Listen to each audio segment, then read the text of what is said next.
ನನ್ನ ಮೊದಲ ಮದುವೆ ಕೇರಳ ಇರಿಟ್ಟಿ ಅಂತ ಒಂದು ಜಾಗದಲ್ಲಿ. ಅಲ್ಲಿ ಫಸ್ಟ್ ಮದುವೆ ಮಾಡಿ ಕೊಟ್ಟಿದ್ದು. ಮಾರನೇ ದಿನ ಹಬ್ಬ. ಅದರ ಒಂದು ಸಂತೋಷದಲ್ಲಿ ಇದ್ವಿ. ಮಾರನೇ ದಿನ ಬೆಳಿಗ್ಗೆ ಸುದ್ದಿ ಬರುತ್ತೆ, ಆಕ್ಸಿಡೆಂಟ್ ಆಗಿದೆ ಅಂತ ಹೇಳ್ಬಿಟ್ಟು ಸುದ್ದಿ ಬರುತ್ತೆ. ಖುಷಿಯಲ್ಲಿ ಈ ಕಡೆ ಕಳಿಸ್ಕೊಟ್ರು ನಮ್ಮನ್ನ. ಅಲ್ಲಿಂದ ಮಕ್ಕಳನ್ನೆಲ್ಲ ಮುದ್ದು ಮಾಡಿ ಕಳಿಸ್ಕೊಟ್ರು. ಹೋಗ್ಬಾ, ನಾನು ಹಬ್ಬಕ್ಕೆ ಗ್ಯಾರಂಟಿ ಬರ್ತೀನಿ ಅಂತ ಹೇಳಿ ಕಳಿಸ್ಕೊಟ್ರು. ಹೋಗುವಾಗ ಜನ ಇಲ್ಲ. ಯಾವಾಗಲೂ ಮಕ್ಕಳ ಬಗ್ಗೆನೇ ಹೇಳೋರು. ಆಯ್ತಪ್ಪ, ನಿನ್ನ ಮಕ್ಕಳನ್ನ ಒಂದು ಸಲ ನೋಡಬೇಕು ನನಗೆ ಅಂತ ಹೇಳಿ ಒಂದು ದಿವಸ ಇಲ್ಲೇ ಹೋಗ್ತಿದ್ರಾಗ ಮಕ್ಕಳನ್ನ ಹೋಗಿ ನೋಡಲಿಕ್ಕೆ ಅಂತೇಳಿ ಹೋದೆ. ಮಕ್ಕಳನ್ನ ನೋಡೋದ್ಲೇ ನನಗೆ ತುಂಬ ಖುಷಿಯಾಯಿತು. ಅಪ್ಕೊಂಡೆ ಮಕ್ಕಳನ್ನ. ಆ ಮಕ್ಕಳು ಈಗಲೂ ನೆನೆಸ್ಕೋತಾರೆ ಆ ಟೈಮಲ್ಲಿ ಎತ್ಕೊಂಡಿರೋದು. ಸ್ವಲ್ಪ ಹೊತ್ತು ಅಪ್ಕೊಂಡ ಮೇಲೆ ಇನ್ನು ಏನೇ ಆದರೂ ಇವಳು ಒಪ್ಪಿದ್ರು ಒಪ್ಪದಿದ್ರು ಈ ಮಕ್ಕಳನ್ನ ನನ್ನ ಮಕ್ಕಳಂತಲೇ ಬೆಳೆಸ್ಬೇಕು ಅಂತ ಡಿಸೈಡ್ ಮಾಡಿಬಿಟ್ಟೆ ನಾನು. ಅವತ್ತು ಮನೆ ನಿಭಾಯಿಸ್ತಾಳೆ. 10 ಜನರ ಮುಂದೆ ಹೋಗ್ತಿರ್ಲಿಲ್ಲ. ತಲೆ ತೆಗೆಸ್ಕೊಂಡು ಹೋಗ್ತಿಲ್ಲ. ತಲೆ ಎತ್ತಿ ನಿಲ್ಲು, ನೀನೇನು ತಪ್ಪು ಮಾಡಿಲ್ಲ, ತಲೆ ಎತ್ತಿ ನಿಲ್ಲು ಅಂತ ಅಂಗಡಿಯಲ್ಲಿ ನಿಲ್ಲಿಸಿದೆ. ಅಂಗಡಿ ನಿಭಾಯಿಸ್ಕೊಂಡು ಹೋಗ್ತಾಳೆ. ನಾನು ಎಲ್ಲಿ ಹೋದರೂ ಈಗ ಫುಲ್ ಆರಾಮಾಗಿ ಹೋಗಬಲ್ಲೆ. ಎಲ್ರಿಗೂ ನಮಸ್ಕಾರ. ಪ್ರಭು ಅವ್ರದ್ದು ಒಂದು ವಿಡಿಯೋ ಮಾಡಿದೆ. ಭೂ ಕುಸಿತದಲ್ಲಿ ಅವ್ರನ್ನೆಲ್ಲ ಕಳ್ಕೊತಾರೆ. ತಾಯಿ, ಹೆಂಡತಿ, ತನ್ನ 2 ಮಕ್ಕಳು ಎಲ್ಲರಿಗೂ ಕಳ್ಕೊಂಡು ಏಕಾಂಗಿಯಾಗಿರುತ್ತೆ ಅವರ ಜೀವನ. ನಿಮ್ಮೆಲ್ರಿಗೂ ಕೂಡ ಆತ್ಮೀಯವಾದ ಸ್ವಾಗತ. ಪ್ರಭು ಸರ್ ಮತ್ತು ಪ್ರಿಯಾ ಮೇಡಮ್ ಅವರ ಈ ಜೀವನಕ್ಕೆ. ಸರ್ ನಮಸ್ತೆ. ನಿಮ್ಮಿಬ್ರಿಗೂ ಕೂಡ ನಮ್ಮ ಕಥಾಂಧರ ಯೂಟ್ಯೂಬ್ ಚಾನಲ್ಗೆ ಆತ್ಮೀಯವಾದ ಸ್ವಾಗತ. ಸರ್, ಈಗೊಂದು ಹೊಸ ಅಧ್ಯಯನ ನೀವು ಪ್ರಾರಂಭ ಮಾಡಿದ್ರೆ 2019ರಿಂದ. ಆ ಜೀವನ ಹೇಗಿತ್ತು? ಕೊರೋನಾ ಸಮಯ, ಹೊರಗೆ ಹೋಗ್ಲಿಕ್ಕೆ ಆಗ್ತಿರ್ಲಿಲ್ಲ. ಹೆಚ್ಚು ಜನರನ್ನು ಸೇರಿಸ್ಲಿಕ್ಕಾಗಲಿಲ್ಲ. ನಾವು ಬದುಕಬೇಕಾದ್ರೆ ಜೊತೆಯಾಗಿ ಸೇರಬೇಕಾದ ಅನಿವಾರ್ಯವಾಗಿತ್ತು. ಹಾಗೆ ಜೊತೆ ಆದ್ವಿ. ಕೊರೋನಾ ಸಮಯದಲ್ಲಿ ಮದುವೆ ಆದ್ವಿ. ಆಮೇಲಿನ ದಿನಗಳಲ್ಲಿ ಎಲ್ಲೂ ಹೋಗ್ಲಿಕ್ಕೆ ಆಗದೇ ಇರೋದರಿಂದ ಅವರಿಗೆ ಬದಲಾವಣೆ ಅವಶ್ಯಕತೆ ಇತ್ತು. ಮನೆಯೊಳಗೆ ಇದ್ದವರು ಅದರ ಕಾರಣ ಇಲ್ಲೇ ಸುತ್ತಮುತ್ತ ಬೆಟ್ಟ, ಗುಡ್ಡ, ಕಾಡು ಎಲ್ಲೆಲ್ಲ ಅವರು ನೋಡದಿರುವ ಜಾಗ ಉಂಟು. ಅಲ್ಲೆಲ್ಲ ಕರ್ಕೊಂಡೋದೆ. ಮಕ್ಕಳನ್ನ ಎತ್ಕೊಂಡು. 2 ಪುಟ್ಟ ಮಕ್ಕಳು ಬೇರೆ. ಮದುವೆ ಆದಮೇಲೆ 2 ಮಕ್ಕಳನ್ನ ಕರ್ಕೊಂಡು ಕಾಡು ಸುತ್ತಿದ್ವಿ. ಅದರ ಸುಮಾರು ಫೋಟೋಸ್ ಎಲ್ಲ ಅದು ಇದು ಮಾಡಿದ್ವಿ. ಅಂಗಡಿ ಅಂತ ಓಪನ್ ಮಾಡೋಕ್ಕೆ ಬಿಡ್ತಿರ್ಲಿಲ್ಲ, ಪೊಲೀಸರ ಗಲಾಟೆ. ಸರ್, ಯಾವಾಗ ಮದುವೆ ಆಯಿತು ಸರ್? ಹುಡುಗಿ ನೋಡೋಂಥ ಪ್ರೊಸೀಜರ್ ಹೇಗಿತ್ತು ಸರ್? ಹುಡುಗಿ ನೋಡುವಂಥ ಪ್ರೊಸೀಜರ್ ಅಂತ ಮಾಡಲಿಲ್ಲ. ಯಾಕೆಂದರೆ ಇದು ನಮ್ಮ 2ನೇ ಮದುವೆ ಮತ್ತು ಆಕೆಗೂ 2ನೇ ಮದುವೆ, 2ನೇ ಬದುಕು. ಮದುವೆ ಅನ್ನೋದಕ್ಕಿಂತ 2ನೇ ಬದುಕು ಅಂತ ಇರುವಾಗ ಫೋನ್ ಕಾಂಟ್ಯಾಕ್ಟಲ್ಲಿ ಇದ್ವಿ. ಮದುವೆಗೆಲ್ಲ ವ್ಯವಸ್ಥೆ ಮಾಡಿಕೊಂಡು ಸೀದಾ ಮನೆಗೆ ಬರೋಕ್ಕೆ ಹೇಳಿದ್ದು. ಅದಕ್ಕೂ ಮುಂಚೆ ಮನೆ ನೋಡಿದ್ದಾಗಲಿ ಅಂಥದ್ದೇನು ಇರಲಿಲ್ಲ.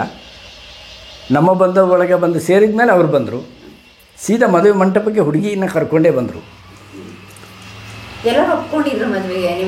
ಎಲ್ಲರೂ ಒಪ್ಕೊಂಡಿದ್ರು. ಮುಖ್ಯವಾಗಿ ನಮ್ಮ ಮಠಾಧೀಶರು. ಅವ್ರ ಮಠಾಧೀಶರ ಅಪ್ಪಣೆ ತೆಗಿಲಿಕ್ಕೆ ನಾನು ಇಲ್ಲಿಂದ ಬೈಕ್ನಲ್ಲೇ ಹೋಗಿ ಬಂದೆ. ಉಡುಪಿ ಬ್ರಹ್ಮಾವರ ಮಠದಲ್ಲಿ ತುಂಬ ಹೊತ್ತು ನನ್ನ ಮಾತಿಗೆ ಬೆಂಬಲ ಸೂಚಿಸಲಿಲ್ಲ. ಅವರ ಜೊತೆಲಿ ನಾನು ಚರ್ಚೆ ಮಾಡಿದೆ. 1-1.5 ಗಂಟೆಗಳ ಸಮಯ ಚರ್ಚೆ ಮಾಡಿದೆ. ನನ್ನ ಮನಸ್ಸಿನಲ್ಲಿ ಏನಿದೆ ಎಲ್ಲವನ್ನು ತೆರೆದಿಟ್ಟಾಗ ಸ್ವಾಮೀಜಿಗಳು ಕೊನೆಗೆ ಒಂಥರ ಅವರಿಗೂ ಮೈ ರೋಮಾಂಚನ ಆಯಿತು. ಎದ್ದು ನಿಂತು ಆಶೀರ್ವಾದ ಮಾಡಿದ್ರು. ಕುಂಕುಮ ಕೊಟ್ಟು, ಇದನ್ನು ತಗೊಂಡೋಗಿ ಅವಳು ಹಣೆಗೆ ಹಚ್ಚು, ನಿನ್ನಂಥ 10 ಹುಡುಗರು ನನಗೆ ಬೇಕು, ಈ ಸಮಾಜವನ್ನೇ ನಾನು ಬದಲಾಯಿಸಬಲ್ಲೆ ಅಂತ ಹೇಳುವಂಥ ಒಂದು ಒಳ್ಳೆ ಮಾತನ್ನು ಹೇಳಿದರು. ತುಂಬ ಖುಷಿಯಾಯಿತು. ಅದನ್ನೇ ಬಂದು ಅವಳಿಗೂ ಕೂಡ ಹೇಳಿದೆ, ಹೀಗೆ ಸ್ವಾಮೀಜಿಗಳು ಸಿಕ್ಕಿದ್ರು, ಹಿಂಗೆ ಹೇಳಿದರು ಅಂತೇಳಿ. ಆಮೇಲೆ ನಮ್ಮ ಕುಟುಂಬದವ್ರ ಸಮೇತ ಯಾವುದೇ ಥರದಲ್ಲಿ ಯಾರೂ ಕಿರಿಕ್ ಮಾಡಲಿಲ್ಲ.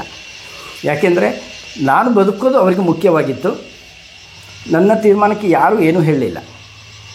ಸಂತೋಷವಾಗೇ ಬಂದರು. ಅವ್ರ ಕೈಲಾಗಿದ್ದು ಆ ಕಡೆಯಿಂದ ಏನೂ ತರದೇ ಹೋದರೂ ಕೂಡ, ನಮಗೆ ಗಿಫ್ಟ್ ಅಂತ ಏನೂ ತರದಿದ್ರು ಕೂಡ ಮನಪೂರ್ವಕವಾಗಿ ಹಾರೈಕೆ ಮಾಡಿದ್ರು. ಕೊರೋನಾ ಸಮಯ ಆಗಿದ್ದರಿಂದ ಒಂದು ಹೂಮಾಲೆ ತರಲಿಲ್ಲ, ಹೊಸ ಬಟ್ಟೆ ತರಲಿಲ್ಲ, ಆಭರಣಗಳು ಖರೀದಿ ಮಾಡಲಿಲ್ಲ, ಎಂಥದ್ದು ಇಲ್ಲ. ಸಿಂಪಲ್ ಮದುವೆ ಅಂದರೆ ಸಿಂಪಲ್ ಮದುವೆ. ಕೇವಲ 1-2 ಸಾವಿರ ರೂಪಾಯಿ ಒಳಗಡೆ ಎಲ್ಲವೂ ಮುಗಿದೋಯ್ತು ಅನ್ನೋ ಥರ ಮಟ್ಟಿಗೆ ಒಂದು ಮದುವೆ. ವಿಚಿತ್ರ ಮದುವೆ ಬಿಡಿ. ಸಿಕ್ಕಿದ ಹಳ್ಳಿಯ ಕನಕಾಂಬರ ಹೂಗಳನ್ನು ಜೋಡಿಸಿದ್ವಿ, ಅದನ್ನು ಮಾಲೆ ಮಾಡಿದ್ವಿ. ಅಕ್ಕಂದ್ರೆಲ್ಲ ಸೇರಿಕೊಂಡು ಆದಷ್ಟು ಹೂಗಳನ್ನ ತಂದು ಕೊಟ್ಟರು. ಕಾಡಿನಲ್ಲಿ ಏನಾದರೂ ಸಿಗುವಂಥದ್ದಿದ್ರೆ ಅಂಥದನ್ನು ತಂದುಕೊಂಡು ಮನೇಲಿ ಅಡುಗೆ ಮಾಡಿದ್ವಿ. ಬಿಟ್ಟರೆ ಪೇಟಿನ ತರಕಾರಿ ಕೂಡ ಬರ್ತಿರ್ಲಿಲ್ಲ ಆ ಸಮಯದಲ್ಲಿ. ಯಾರೂ ಏನೂ ತರೋ ಪರಿಸ್ಥಿತಿಯಲ್ಲಿ ಇರಲಿಲ್ಲ. ಕೇವಲ ಒಂದು 10-12 ಜನರಿಗೆ ಊಟ ಕೊಟ್ಟು ಒಂದು ಮದುವೆನ ಮಾಡಿ ನಾವು ಹೊಸ ಜೀವನ ಪ್ರಾರಂಭ ಮಾಡಿದ್ವಿ. ಒಪ್ಕೊಂಡಿದ್ದು ಹೇಗೆ ಮೇಡಮ್? ಮೊದಲು ಅವರ ತಾಯಿ ನನಗೆ ನಂಬರ್ ಕೊಟ್ಟರು. ನಂದೇನಿಲ್ಲ, ಅವರು ಒಪ್ಕೊಂಡ್ರೆ ಅನ್ನೋದಕ್ಕಿಂತ ಅವರು ಏನನ್ನೂ ಡಿಸೈಡ್ ಮಾಡೋ ಪರಿಸ್ಥಿತಿಲಿಲ್ಲ. ಅವರು ಏನೂ ಆಲೋಚನೆ ಮಾಡೋ ಪರಿಸ್ಥಿತಿನೂ ಇಲ್ಲ. ನಂಬರ್ ಕೊಡ್ತೀನಿ, ನೀವು ಮಾತಾಡಿ, ನೀವು ತಗೊಳ್ಳೋ ತೀರ್ಮಾನಕ್ಕೆ ನಾವು ಬದ್ದರು ಅಂತೇಳಿ. ಹಾಗೆ ಶುರು ದಿವಸ ಫೋನ್ ಮಾಡುವಾಗ ಮಗಳನ್ನ ಶಾಲೆಗೆ ಕಳಿಸೋ ತರಾತುರಿಯಲ್ಲಿದ್ಲು. ಫ್ರೀ ಆದಾಗ ಈ ಕಡೆ ಫೋನ್ ಮಾಡು ಅಂದರೆ ಫೋನ್ ಬರಲಿಲ್ಲ. ಮತ್ತು ಪುನಃ ನಾನೇ ಆ ಕಡೆ ಮಾಡಿದೆ. ಮಕ್ಕಳೆಲ್ಲ ಶಾಲೆಗೆ ಹೋದ್ರ, ಮಗ ಸಣ್ಣವನು ಮನೇಲಿದ್ದ, ದೊಡ್ಡವಳು ಶಾಲೆಗೆ ಹೋಗ್ತಾಯಿದ್ಲು. ಹೇಗೆ ಏನು ಎತ್ತ ಅಂತ ಸುಮಾರು ಹಾಗೆ ಮಾತಾಡಿ ಇಟ್ಟೆ. ಪದೇ ಪದೇ ಫೋನ್ ಮಾಡಿ ಇನ್ಸ್ಪೈರ್ ಮಾಡೋಕ್ಕೆ ಶುರು ಮಾಡಿದೆ. ಆ ಮನೆಯಲ್ಲಿ ನಗುವೇ ಇಲ್ಲ ಅನ್ನೋದು ಜೀವನದಲ್ಲಿ ಇದ್ದವಳು ನಿಧಾನಕ್ಕೆ ನಗು ಬರುವಂಥ ಮಾತಾಡಿಕೊಂಡು ಒಂಥರ ಅವಳನ್ನ ಒಂದು ಹೊಸ ಬದುಕಿನ ಕಡೆಗೆ ಎಳೆಯೋ ಒಂದು ಭರವಸೆಯನ್ನು ಕೊಟ್ಟೆ. ಮನೆಗೆ ಬಾ, ಚೆನ್ನಾಗಿರುವ, ಈ ಮನೆಗೆ ಸೇರಿಕೊಳ್ಳುವಂಥ ನಿರ್ಧಾರ ಮಾಡು. ನಿಧಾನಕ್ಕೆ ಅವಳನ್ನ ತಿಂಗಳಾನುಗಟ್ಟಲೆ ಒಪ್ಪಿಸಿದೆ. 2-3 ತಿಂಗಳ ನಂತರ ಅವಳು ಒಪ್ಪಿಗೆ ಸಿಕ್ಕಿದ್ದು. ಅಲ್ಲಿವರೆಗೆ ಅವಳು ಒಪ್ಪಿರಲಿಲ್ಲ, ಮಾತಿಗೆ ಹೆಚ್ಚು ರಿಯಾಕ್ಟ್ ಮಾಡ್ತಿರಲಿಲ್ಲ. ಮೊದಲನೇದಾಗಿ ಅವಳ ಮನಸ್ಸಿನ ದುಃಖವನ್ನು ತೆಗೆದು ಅವಳಿಗೆ ಧೈರ್ಯ ತುಂಬ ಕೆಲಸ ಮೊದಲಾಗಿ ಮಾಡಿದೆ. ಮನೆಗೆ ಬಂದಾಗಲೂ ಅಷ್ಟೇ ಸ್ವಲ್ಪ ಸಮಯ ಸಮಸ್ಯೆಗಳು, ಆ ಕಡೆ ಈ ಕಡೆ ಅಡ್ಜಸ್ಟ್ಮೆಂಟ್ಗಳು ಕಷ್ಟ ಆಗ್ತಿತ್ತು. ಆದರೆ ಎಲ್ಲವನ್ನ ಶುರುವಿಂದ ತಿದ್ದಿ ಹೇಳಿ ಅವಳಿಗೆ ಹೊಸ ಪರಿಸರ, ಹೊಸ ಮುಖಗಳು, ಹೇಗೆ ಏನೋ ಒಂದು ಭಯ ಇರ್ತದೆ, ಹೊರಗೆ ಬಂದು ಎಲ್ಲವನ್ನು ಪುನಃ ಜೀವನ ಪ್ರಾರಂಭ ಮಾಡಲಿಕ್ಕೆ ಸ್ವಲ್ಪ ಸಮಯ ತಗೊಳ್ತು. ಆದರೆ ತಗೊಂಡ್ಮೇಲೆ ಇವತ್ತಿನವರೆಗೂ ಹೊಂದಾಣಿಕೆ ತುಂಬ ಚೆನ್ನಾಗಿದೆ. ನನ್ನನ್ನು ಚೆನ್ನಾಗಿ ಅರ್ಥ ಮಾಡ್ಕೊಂಡಿದ್ದಾಳೆ, ನಾನು ಅವಳನ್ನ ಚೆನ್ನಾಗಿ ಅರ್ಥ ಮಾಡ್ಕೊಂಡಿದ್ದೀನಿ. ಮಕ್ಕಳು ನನ್ನ ಜೊತೆ ತುಂಬ ಹೊಂದ್ಕೊಂಡಿದ್ದಾರೆ, ಖುಷಿಯಾಗಿದ್ದಾರೆ. ಪ್ರಿಯಾ ಮೇಡಮ್ಗೆ ಅಂದರೆ ಒಂದು ಜೀವನ ಹೊಸ ಅಧ್ಯಯನನ ಶುರು ಮಾಡಿದ್ರು. ನಿಮಗೆ ಬೇಜಾರು ಆಗಲ್ಲ ಅಂತಂದರೆ ಹಿಂದಿನ ಜೀವನ ಹೇಗಿತ್ತು ಅಂತ ಕೇಳ್ಬೋದಾ? ಹಿಂದಿನ ಜೀವನ ಅಂದರೆ ನನ್ನ ಮೊದಲ ಮದುವೆ ಕೇರಳ ಇರಿಟ್ಟಿ ಅಂತ ಒಂದು ಜಾಗದಲ್ಲಿ, ಅಲ್ಲಿ ಫಸ್ಟ್ ಮದುವೆ ಮಾಡಿ ಕೊಟ್ಟಿದ್ದು. ಅಲ್ಲಿ ಸಾಧಾರಣ ಜೀವನ, ಮನೆ ಹೊರಗಡೆನ ಕೆಲಸಕ್ಕೆ ಹೋಗಬೇಕಾಗಿಲ್ಲ, ಗಂಡ ದುಡಿತಾರೆ, ಅತ್ತೆ ಮಾವ ಇದ್ದರು, ಬೇರೆ ನಾವು 4 ಜನನೇ. ಫಸ್ಟ್ ನಾನು ಮನೇಲೇ ಇರ್ತಿದ್ದೆ, ಅತ್ತೆ ಕೆಲಸಕ್ಕೆ ಹೋಗ್ತಿದ್ರು, ಮಾವನೂ ಕೂಡ ಮನೇಲೇ ಇರ್ತಿದ್ರು. ಸಾಧಾರಣ ಜೀವನ, ಏನೂ ತೊಂದರೆ ಇರಲಿಲ್ಲ. ಹಾಗೆ ನಡೀತಾ ಇತ್ತು ಸುಮಾರು ವರ್ಷ. ಅಲ್ಲಿ ಮದುವೆ ಆಗಿ ಎಷ್ಟು ವರ್ಷ ಆಗಿತ್ತು? ಇಲ್ಲಿ ಬರುವಾಗ 7 ವರ್ಷ ಆಗಿತ್ತು. 7 ವರ್ಷ ಆಗಿತ್ತು ಮದುವೆ ಆಗಿ. 7 ವರ್ಷ ಆಗಿತ್ತು. ಅದೇ ಇಲ್ಲಿ ಇವರ ಫ್ಲಡ್ ಆದ ಆ ವರ್ಷವೇ ಅಲ್ಲಿಂದ ನನಗೆ ಈ ಕಡೆ ಬರಬೇಕಾಯಿತು ಅನಿವಾರ್ಯ ಕಾರಣಗಳಿಂದ. ಆದರೆ ಇಲ್ಲಿ ಈ ಪರಿಸ್ಥಿತಿಗಳಿಗೆ ನಾನು ಅಲ್ಲಿ ಏನಾಗಿದೆ, ನನ್ನ ಊರು ಹಿಂಗಾಗಿದೆ, ಅಪ್ಪ ಅಮ್ಮ ಎಲ್ಲರನ್ನ ನೋಡಬೇಕಾದಂತೆಲ್ಲ ಹಂಬಲ ಇತ್ತು. ಹಾಗೆ ಮತ್ತು ಮಾಕುಟ್ಟ ರೋಡಲ್ಲಿ ಎಂಥದ್ದು ಗಾಡಿ ಅಂತ ಹೋಗಲಿಕ್ಕೆ ಬಿಡ್ತಿತ್ತಿಲ್ಲ. ನನಗೆ ಈ ಕಡೆ ಬರುವ ಏನೂ ಇದಿತ್ತಿಲ್ಲ. ಹಾಗಾಗಿ ಹಾಗೇ ಇದ್ದೆ ಅಲ್ಲಿ. ಮತ್ತು ನಾನು ನನ್ನ ಅಪ್ಪ ಅಮ್ಮ ಆ ಕಡೆ ಬಂದಿದ್ದರು, ನನ್ನ ಕರ್ಕೊಂಡು ಹೋಗೋಕ್ಕೆ ಅಂತ ಕೇರಳಕ್ಕೆ ಬಂದಿದ್ದರು. ಅಪ್ಪನಿಗೆ ಗಾಡಿ ಇದೆ, ಹಾಗೆ ಅವರು ಗಾಡಿ ತಗೊಂಡು ಇಲ್ಲ ಕೋವಿಡ್ ಟೈಮ್ ಇಲ್ಲ. ಇಲ್ಲಿ ಫ್ಲಡ್ ಆಗಿದ್ದಕ್ಕೆ ಎಲ್ಲ ಕಡೆ ಫ್ಲಡ್ ಆಗಿದ್ದು, ಮಾಕುಟ್ಟ ರೋಡು ಸೇತುವೆ ಎಲ್ಲ ಕೊಚ್ಚಿ ಹೋಗಿತ್ತು. ಆ ಕಡೆ ಈ ಕಡೆ ಸಂಚಾರ ಇರಲಿಲ್ಲ, ಅಷ್ಟು ಬಸ್ ಎಲ್ಲ ಹೋಗ್ತಾ ಇರಲಿಲ್ಲ. ಹಾಗಾಗಿ ಅಪ್ಪ ಅಮ್ಮ ಆ ಕಡೆ ಬಂದಾಗ ಆಗ ಅಲ್ಲಿ ಓಣಂ ಹಬ್ಬದ ರಜೆ ಕೊಟ್ಟಿದ್ದರು ಮಕ್ಕಳಿಗೆ, 10 ದಿನ ರಜೆ ಕೊಟ್ಟಿದ್ದರು. ಆ ಹಬ್ಬದ ಪ್ರಯುಕ್ತ ರಜೆ ಇದೆಯಲ್ಲ ಅಂತ ಹೇಳ್ಬಿಟ್ಟು ಗಂಡ ನನ್ನ ಈ ಕಡೆ ಕಳಿಸ್ಕೊಟ್ರು. ನಾನು ಹಬ್ಬಕ್ಕೆ ಬರ್ತೇನೆ ಅಂತ ಹೇಳ್ಬಿಟ್ಟು ಕಳಿಸ್ಕೊಟ್ರು. ನಾನು ಅಪ್ಪ ಅಮ್ಮನ ಜೊತೆ ಈ ಕಡೆ ಬಂದ ನಂತರ ಹಬ್ಬ ಮಾರನೇ ದಿನ ಹಬ್ಬ, ಅದರ ಒಂದು ಸಂತೋಷದಲ್ಲಿ ಇದ್ವಿ. ಮಾರನೇ ದಿನ ಬೆಳಿಗ್ಗೆ ಸುದ್ದಿ ಬರುತ್ತೆ, ಆಕ್ಸಿಡೆಂಟ್ ಆಗಿದೆ ಅಂತ ಹೇಳ್ಬಿಟ್ಟು ಸುದ್ದಿ ಬರುತ್ತೆ ಎಲ್ಲ. ಹಾಗಾಗಿ ಬಿಟ್ಟು ಹೋಗಬೇಕಾಗುತ್ತೆ. ಹೋದ್ವಿ.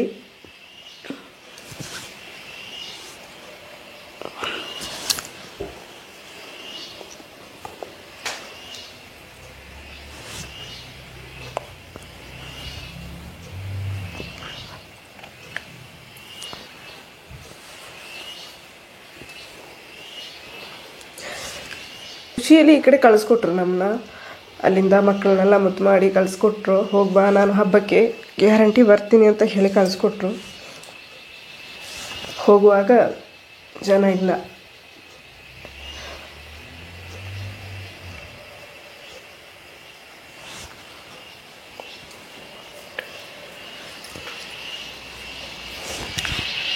ಅವ್ರು ಈ ಕಡೆ ಹಬ್ಬಕ್ಕೆ ಬರ್ತೀವಿ ಅಂತ ನಾವು ಅಂದ್ಕೊಂಡ್ವಿ. ಮಾಡಿದ್ರೆ ನಮ್ಮನೆ ಆ ಕಡೆ ಕರೆಸ್ಕೊಂಡ್ಬಿಟ್ರು. ತುಂಬ ನೊಂದೋಗ್ಬಿಟ್ಟಿದ್ದೆ.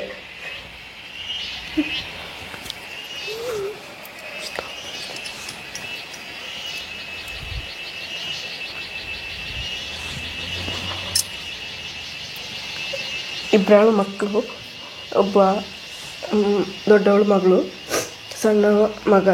ಸಣ್ಣ ಮಗು ಅವನಿಗೆ ಆಗ ಒಂದೂವರೆ ವರ್ಷ ಅಷ್ಟೇ. ಮಗಳು ಫಸ್ಟ್ ಸ್ಟ್ಯಾಂಡರ್ಡಲ್ಲಿ ಓದ್ತಾ ಇದ್ಲು. ಹಾಗೆ ಅಲ್ಲಿ ಏನೂ ದಿಕ್ಕು ತೋಚದಂಗೆ ಇದ್ದೆ ಅಲ್ಲಿ. ಅಪ್ಪ ಅಮ್ಮ ಅಲ್ಲಿದ್ದರು ನನ್ನೊಟ್ಟಿಗೆ ಸ್ವಲ್ಪ ದಿನ.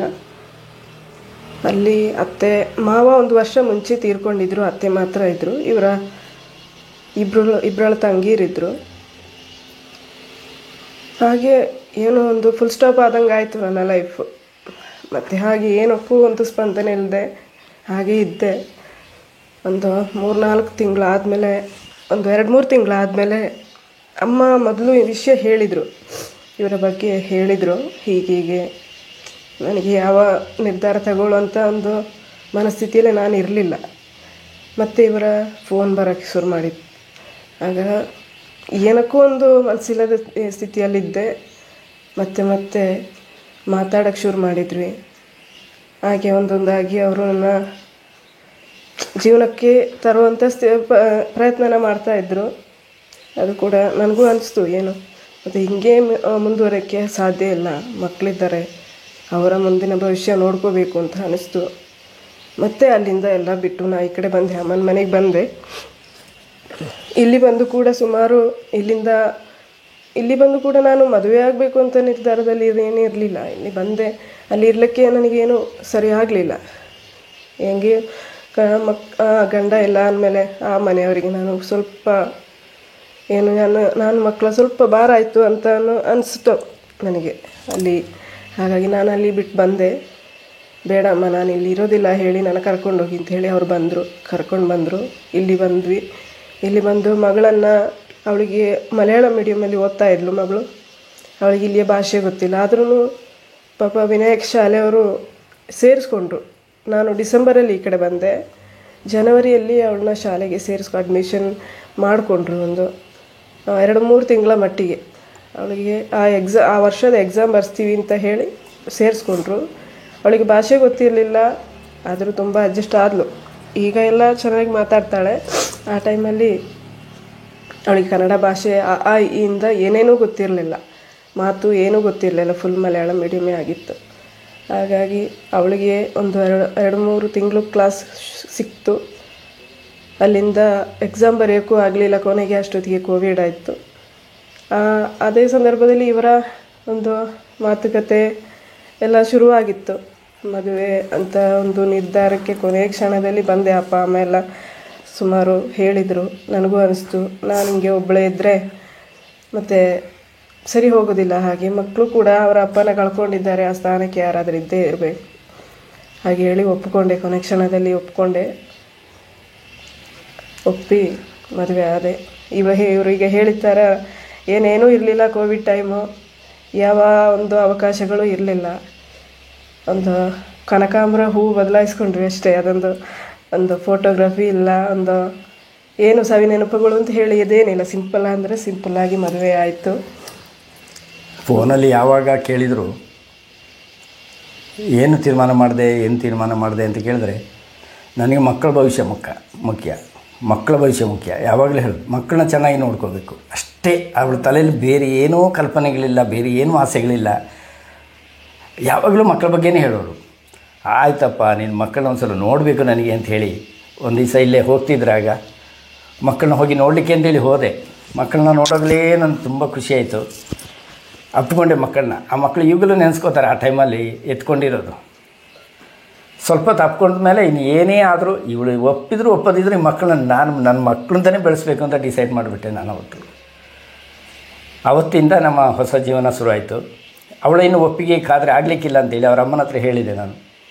ಇಲ್ಲ, ಇನ್ನು ಅವಳ ಒಪ್ಪಿಗೆನ ಜಾಸ್ತಿ ದಿವಸ ಕೇಳೋದು ಬೇಡ, ತಳ್ಳೋದು ಬೇಡ, ಆ ಮಕ್ಕಳು ನನಗೆ ಬೇಕೇ ಬೇಕು ಅಂತ ಅಂದ್ಬಿಟ್ಟೆ ನಾನು. ಮತ್ತು ಮಕ್ಕಳಿಂದಾಗಿ ನಾವು ಮತ್ತೆ ಒಂದಾದ್ವಿ. ಇಲ್ಲ, ಪ್ರಿಯಾ ಮೇಡಮ್ಗೆ ನಾನು ಹೇಳೋದಾದರೆ ತುಂಬ ಒಳ್ಳೆ ಕೆಲಸ ಮಾಡಿದ್ರಿ ಮೇಡಮ್. ಯಾಕೆಂದರೆ ಸಾಕಷ್ಟು ಜನ ಇದ್ದಾರೆ ಇವತ್ತು, ಒಬ್ರಿಗಿಂತ ಒಬ್ಬರು ಇನ್ಸ್ಪೈರ್ ಆಗಿ ಒಬ್ಬರು ಯಾರನ್ನಾದ್ರೂ ನೋಡಿದಾಗ ನಮ್ಮ ಜೀವನ ಇಷ್ಟು ಚಿಕ್ಕ ವಯಸ್ಸು, ಪಾಪ ಚೆನ್ನಾಗಿದ್ದಾಳೆ ಹುಡುಗಿ, ಈ ಥರ ಆಗಬಾರ್ದಾಗಿತ್ತು ಅಂದ್ಕೊಳ್ಳೋದೇ ಹೆಚ್ಚು. ಆದರೆ ಒಂದು ಬದುಕನ್ನು ಕೊಟ್ಟು ನೀವು ಅವ್ರಿಗೊಂದು ಜೀವನನ ಕೊಟ್ಟಿದ್ರೆ, ಅವರು ನಿಮ್ಗೊಂದು ಜೀವನನ ಕೊಟ್ಟಿದ್ದಾರೆ. ನಿಮ್ಮಿಬ್ಬರಿಂದ ಮಕ್ಕಳು ಸುಭಿಕ್ಷವಾಗಿ ಒಳ್ಳೆ ಶಿಕ್ಷಣದಲ್ಲಿ ಒಳ್ಳೆ ವ್ಯವಸ್ಥೆಯಲ್ಲಿ ಬೆಳೀತಾರೆ. ಅದು ಬಹಳ ಮುಖ್ಯ. ನಮ್ ಜೀವನ ಆಯ್ತು ಅಂತ ನಾವು ಅನ್ಕೊಂಡ್ರು ನಮ್ಮ ಮುಂದಿನ ಮಕ್ಕಳು ಇದಾರೆ ಅಲ್ವಾ, ಅದಕ್ಕೋಸ್ಕರ ನೀವು ಬಹಳ ಒಳ್ಳೆ ನಿರ್ಧಾರ ಮಾಡಿದ್ರಿ. ಗೊತ್ತಿಲ್ಲ ಹೀಗೆ ಆಗುತ್ತೆ ಹಾಗೆ ಆಗುತ್ತೆ ಯಾರು ಕಂಡಿರ್ತಾರೆ ಅಲ್ವಾ. ಕಳೆದ ಸರಿ ಪ್ರಭು ಸರ್ ನೀವು ಮಾತಾಡ್ಬೇಕಾದ್ರೆ ಹೇಳ್ತಾ ಇದ್ರಿ, ಇಲ್ಲ ನಾವು ಬದುಕಿದೀವಿ ಅಂದ್ರೆ ಏನೋ ಒಂದು ಇರುತ್ತೆ ಅಲ್ವಾ ನಮ್ಮ ಬದುಕಿಗೆ ಒಂದು ಅರ್ಥ ಕೊಡಕ್ಕೆ ಅಂತ. ಆತರ ನೀವಿಬ್ರು ಒಂದು ಸಾಕ್ಷಿ. ನಾನು ಇವರಿಗೆ ಅತಿಯಾದ ಆಸೆಗಳನ್ನ ತುಂಬಲಿಕ್ಕೆ ಹೋಗಲಿಲ್ಲ. ನನ್ನ ಆಸ್ತಿ ನೋಡಬೇಡಿ, ನನ್ನಲ್ಲಿ ಏನಿದೆ ಅಂತ ಹುಡುಕಬೇಡಿ, ಮಕ್ಕಳನ್ನ ಒಂದು ಒಳ್ಳೆ ಸಂಸ್ಕಾರಯುತವಾದ ಮಕ್ಕಳನ್ನಾಗಿ ಬೆಳೆಸೋಷ್ಟು ಮಾತ್ರ ನೀವು ನಂಬ್ಕೊಂಡು ಬಂದರೆ ಸಾಕು. ನನ್ನ ಮಕ್ಕಳಿಗೆ ಸಂಸ್ಕಾರ ಕೊಟ್ಟು ಒಳ್ಳೆ ಸಮಾಜದಲ್ಲಿ ಒಂದು ಒಳ್ಳೆ ಜವಾಬ್ದಾರಿಯುತ ವ್ಯಕ್ತಿಯನ್ನಾಗಿ ಮಾಡೋದಷ್ಟೇ ನಾನು ಅವ್ರಿಗೆ ಮಾತು ಕೊಟ್ಟಿರೋದು. ಇನ್ನು ಬೇರೆ ಯಾವ ಆಸೆಗಳನ್ನ ಇಟ್ಕೊಂಡು ಕೂಡ ಆಕೆ ಬಂದಿಲ್ಲ. ಇವತ್ತಿಗೂ ಕೂಡ ನಾನು ₹1 ಖರ್ಚು ಮಾಡಬೇಕಾದ್ರೂ ಸಮೇತ ಆಕೆ ಸ್ವತಂತ್ರಳೇ ಹೊರತು. ಆದರೆ ಅವಳಿಗೆ ಅತಿಯಾದ ಆಸೆಗಳಿಲ್ಲ, ದುಂದು ವೆಚ್ಚಗಳಿಲ್ಲ, ಏನೂ ಇಲ್ಲ. ಅವಳಿಗೆ ಆಸೆ ಆದರೆ ನೇರವಾಗಿ ನಾನು ಕೇಳ್ತಾಳೆ, ನನ್ನ ಮುಖಾಂತರನೇ ತಗೋತಾಳೆ ಅಷ್ಟೇ.